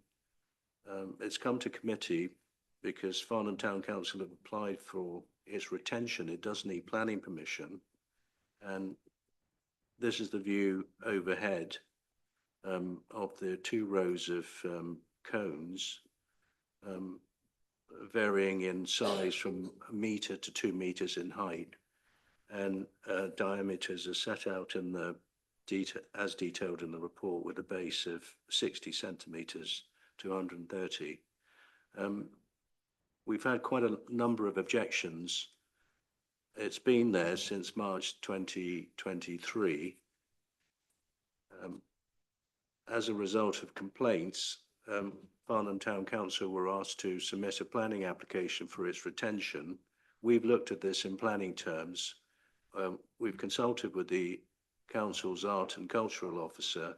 You can see from the visuals that there's been quite a bit of damage done to the installation. There's been various grounds for objection from local residents because it's quite close to neighbours in this position.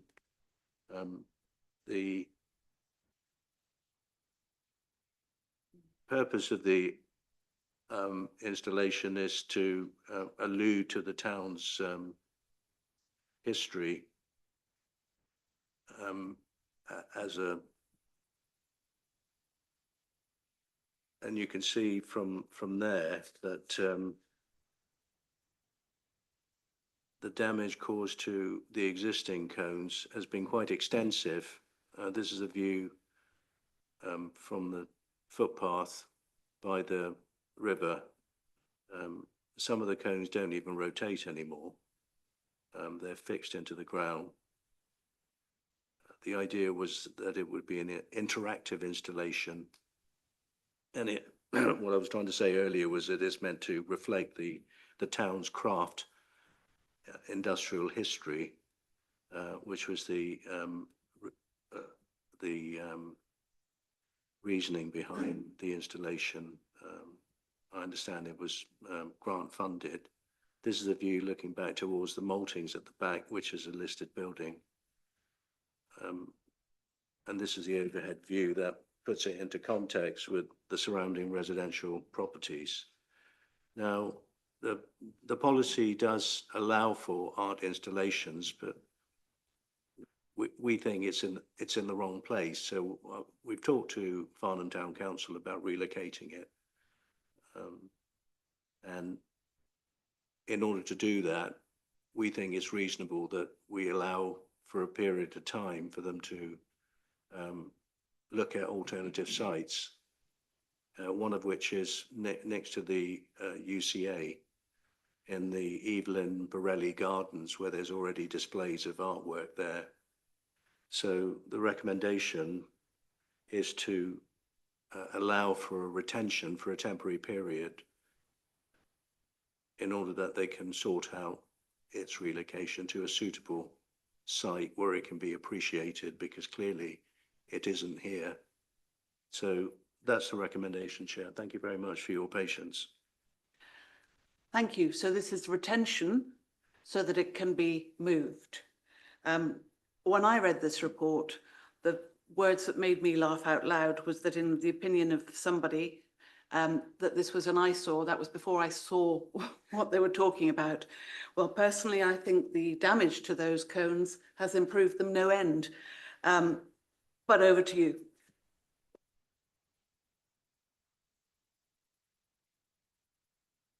Councillor Keane. Chairman, I have to agree they're not very elegant and the damage done to them hasn't helped at all. But I can understand that the council, Farnham Town Council, are looking for another space. They obviously want to keep these, and I don't see any problem in giving them a temporary grant so that they can find these cones a new home, and hopefully they won't be so badly damaged. Frankly, I think it's quite sad that people have to resort to doing that, but there we go. I'm quite happy for it to be granted. Councillor Rubini. Yeah, thank you, Madam. Do they actually do anything, or do they just sit there like that as a grey tri? They do. So are they rotated by electricity power? Are they solar? By person power.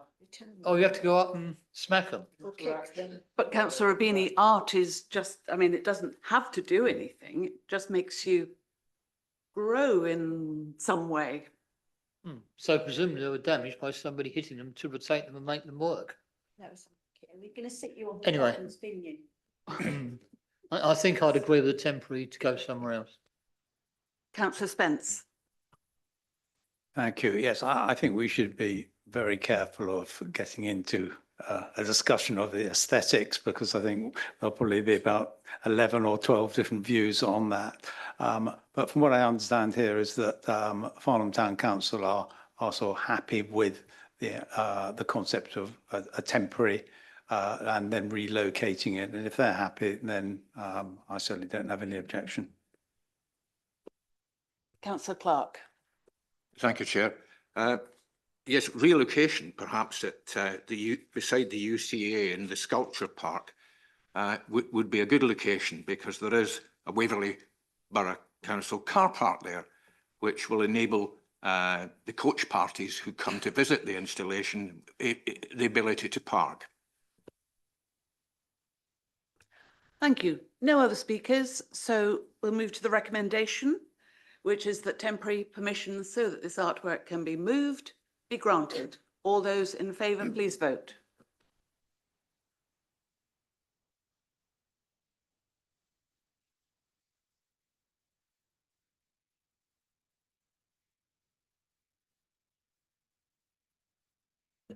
Thank you, Madam Chair. That's 10 in favour, no abstentions and none against. Thank you. So now we move at last to the applications not subject to speaking. And agenda item number 14 is WA 2024, land at Community Centre 39 Parkhurst Fields, Farnham. Simon, over to you again. Thank you, Chair.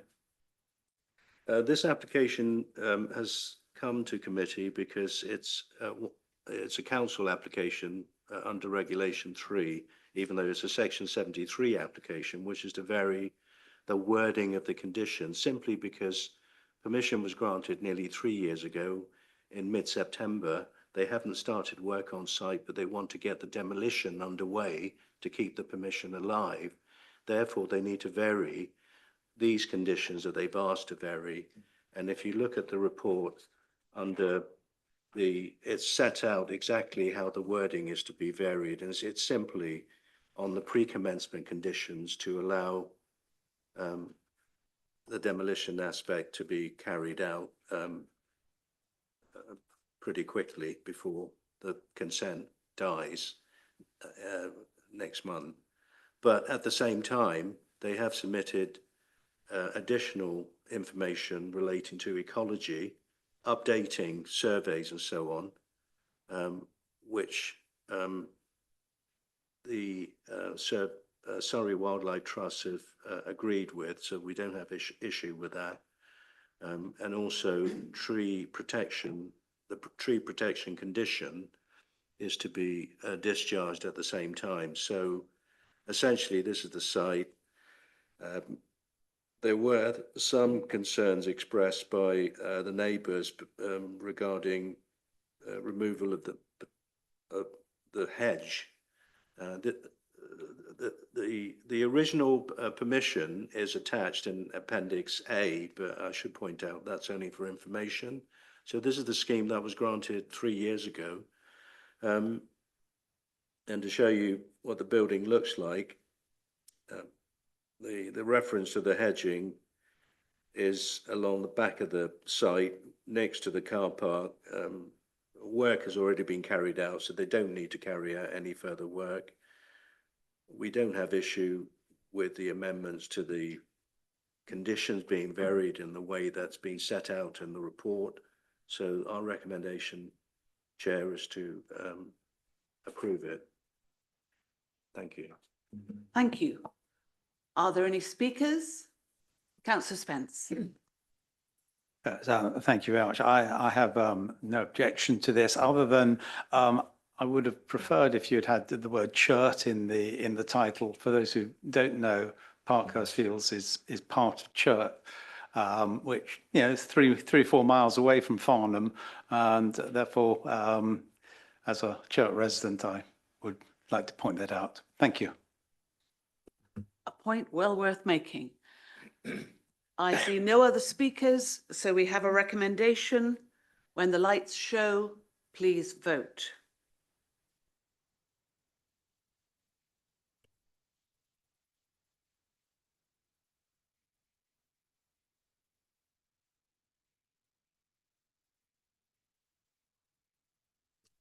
Thank you, Madam Chair. We have 4 in favour, no abstentions and none against, so that's carried.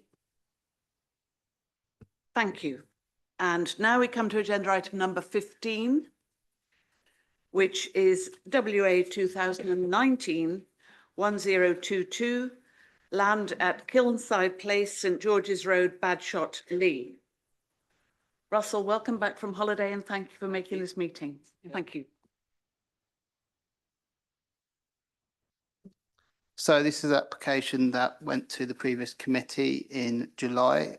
So members will be hopefully quite familiar with it. And the report has been updated to address the concerns why it was deferred. The Farnham Town Council's comments are now reflected and mentioned in the report and have been addressed as well. Just a brief summary for members. Site is in Badshot Lea, close to Farnham. Sits next to Aldershot racing, remote control racing track, and also south of a locally listed building. The site is currently comprised of an existing gypsy and traveller pitch with a stable to the rear and associated hard standing, and the paddock right to the rear of the site where it adjoins the site of nature conservation importance, which is called the Tysis Meadow.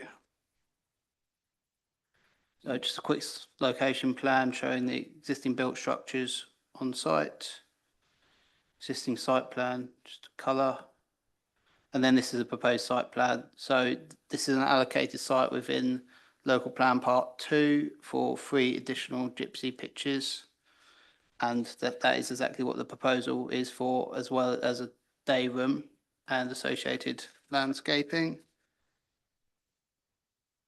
This is the day room building showing that you have three individual day rooms for each of the gypsy pitches. The elevations, so single story building. Some photos of the site. As you can see, these are up-to-date photos. So the application is perspective. That's to say it's not retrospective. So the images you can currently see in the photos are as it is currently, with the stable building just a glimpse to the rear and the existing gypsy and traveller pitch at the front. Yeah, straight access onto the highway, St George's Road. Just a kind of constraints for you and the extract from local plan part 2 showing the allocation there as well.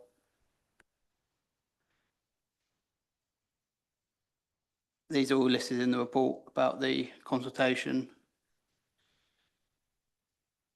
And the recommendation is for approval. Thank you. Thank you, Russell.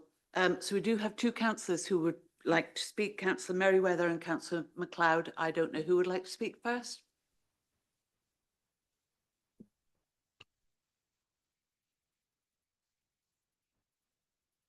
Thank you, Chair. Evening, members. I am slightly concerned and confused by the recommendation, but I'll come to that in a second.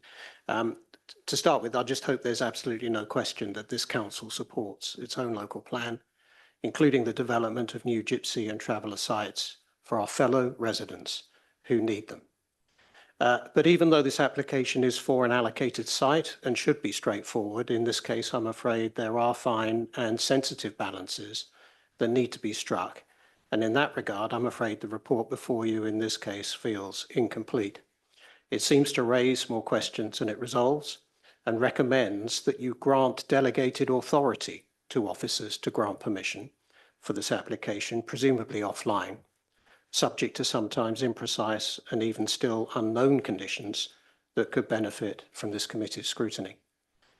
To start, though, with the LPP2 allocation, LPP2 states quite clearly that the site only has potential for modest intensification, yet the report itself describes the proposed day room as a reasonably large structure.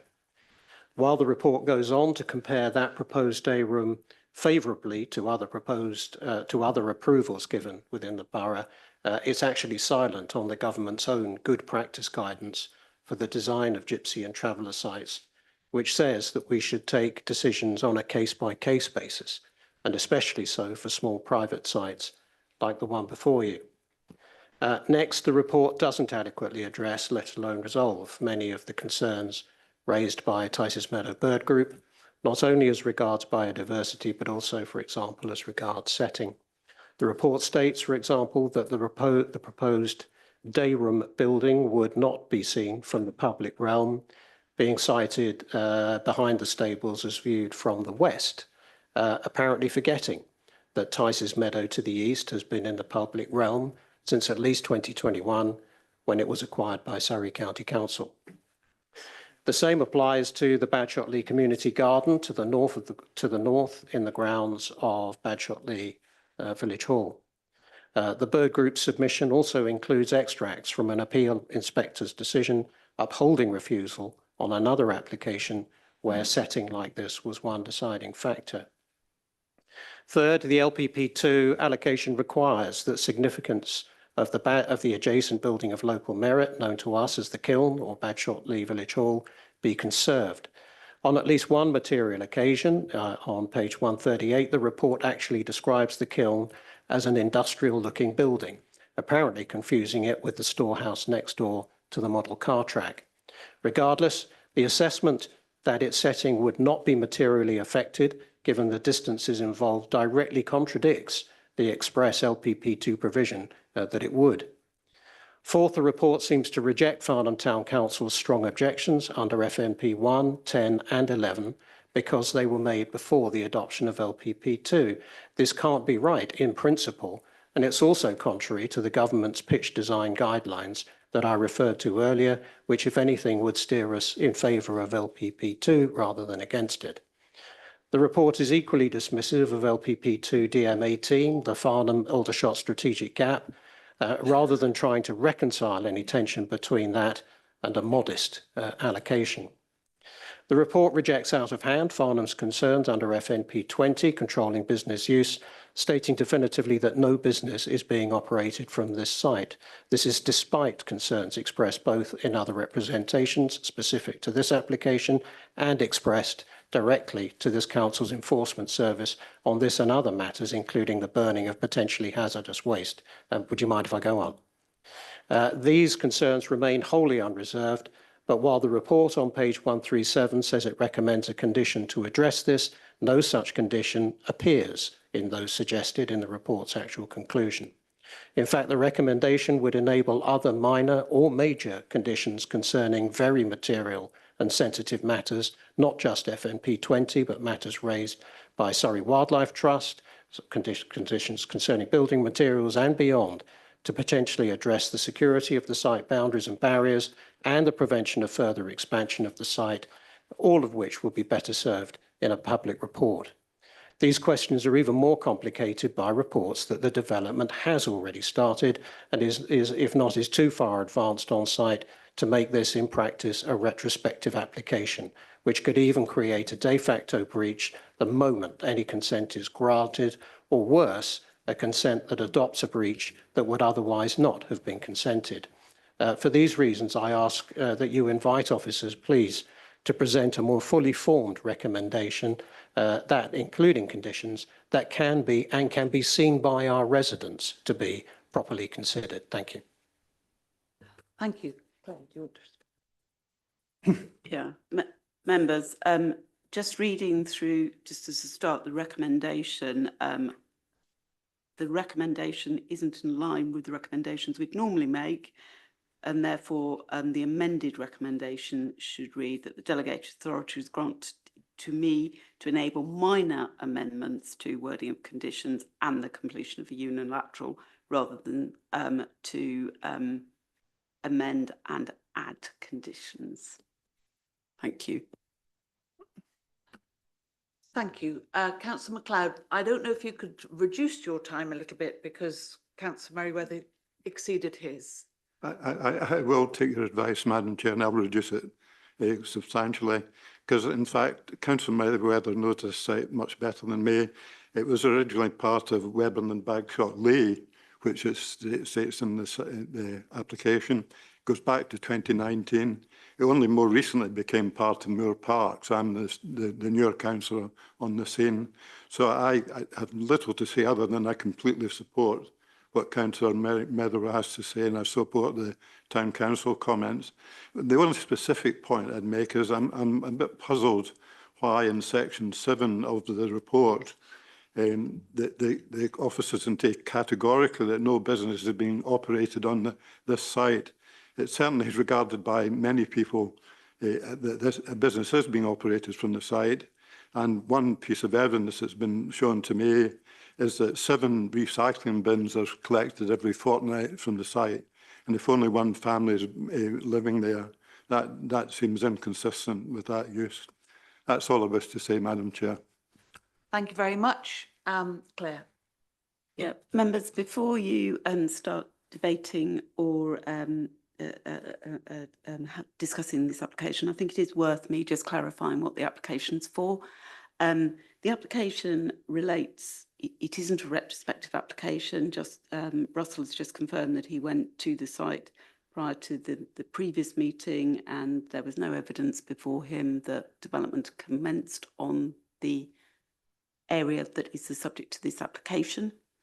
Members, there is a current investigation going on by our enforcement team relating to the front of the site, relating to business use, etc. That is separate from what you're being asked to consider tonight, because you're asked to consider an application for 3 pitches on an allocated site. So I just wanted to clarify that point for you so that you can be focused in the discussion you have this evening and are clear of the decision that officers are asking you to make and the form the application has taken. Thank you. Thank you. So do we have any speakers? Councillor Beeman. This is quite a difficult one, and in some senses, in the sense that this application has been kicking around for 5 years now, which seems an enormous amount of time for it to be in limbo. Perhaps one can understand the frustration of the applicant that he wants a result. Having said that, I also receive many, although it's not my ward, I have received many reports that a business is being carried out on the site, and it would seem somewhat horse before cart, or cart before horse, rather, to have a situation where we approve something and then we're dealing with the business afterwards. I don't think it should be granted until the business ceases. Councillor. Thank you. Very, very simply. First of all, I completely endorse what Councillor Merriweather was saying about the need and the principle of, to support traveller accommodation. However, looking at this particular application for the 3 new sites, I just cannot see that there is room. It's badly overdeveloped. It's too crowded. I can't accept it. Thank you. Thank you, Claire. Members, just to sort of help the discussion, this is an allocated site to meet housing need. So the questions about whether it's the right size, whether it's big enough, etc., have already been addressed in part through the allocation. So you have to now put that to one side because it's already allocated. That's the sort of the area that we've got up on the screen. The pitches are for 3 additional pitches. So the mobile homes shown on the plan are smaller than the one that's already on site and smaller than some other mobile homes that we have on other similar gypsy and traveller sites across the borough. The question that I'd asked of Russell following our previous meeting was around the size of the day room, because you often see them as separate, standalone 3 buildings rather than one together. And therefore I asked Russell to do a piece of research to actually compare the size of this single day room against other day rooms that we've allowed on other sites. And the day room is of a smaller or similar size to others we've allowed against the borough, across the borough. So if that's helpful for you as members, noting the comments that have been made about views, there will be some views of that building. It's been put side on within the site to sort of minimise views. But that said, it's an allocated site, so you're not going to be able to put day rooms and a mobile homes and parking on a site without there being some visual impact, because the site won't change in its character. So members, if that's helpful for you to consider this application this evening, then I'll leave that with you. Thank you, Claire. Councillor Keane. Yes, Chairman, can I just ask, I mean, I can see where the mobile homes are going, but where is the parking at the back behind? So members, the parking, and I'm going to try and point, but it won't do any good, will it? There are 6 parking spaces. So if you look at the screen, the bottom 2 mobile homes have got parking spaces next to them. And then the top, thanks, Russell, have got the parking spaces sort of between the day room and the mobile home.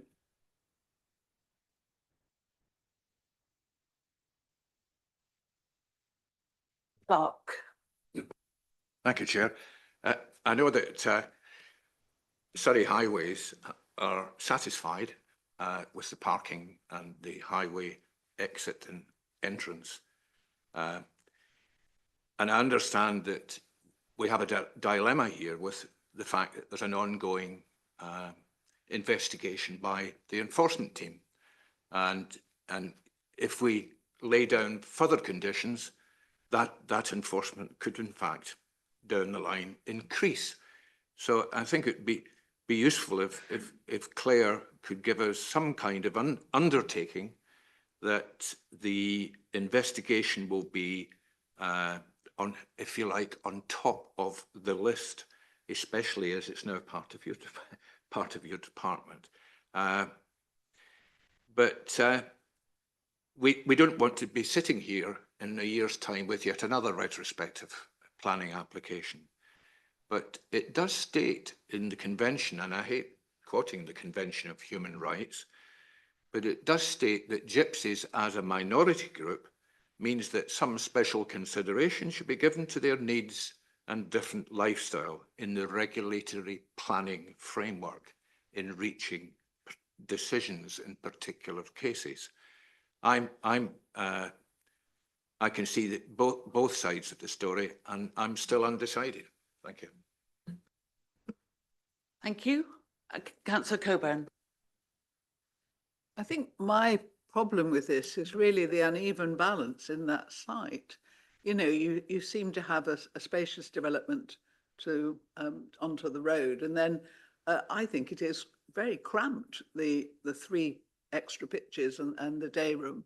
You know, I'm actually trying to think of the future occupiers as much as the existing ones. So, you know, I think we can fairly dismiss an application if we really don't think the standard of what we're providing. We're not saying we don't think you should have 3 pitches, and we're not saying you don't think you should have a day room, but you know, it is, I mean, it's not a huge site, and it does look, when you just look at it from the angle we're looking at it, very cramped in terms of accommodation.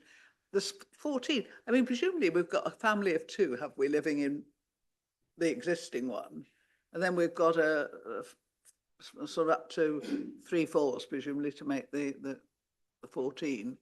It strikes me it's unbalanced, and I think it's overdevelopment of that part of the site, to be fair.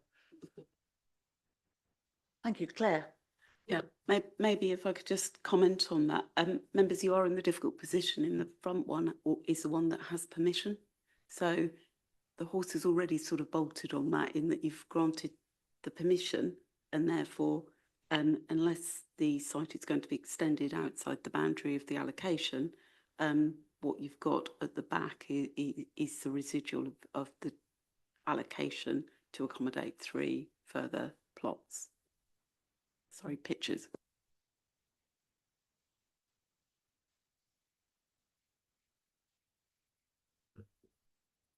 I don't see any other speakers. No. So we have the recommendation.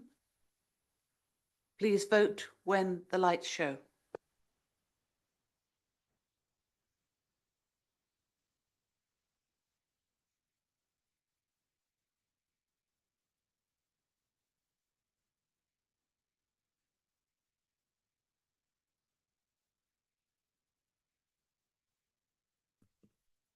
Madam Chair, we have 6 in favour, 1 abstention and 5 against. That is carried. Thank you very much. I don't think we need to exclude the press and the public. And so at 8:17, the meeting is over.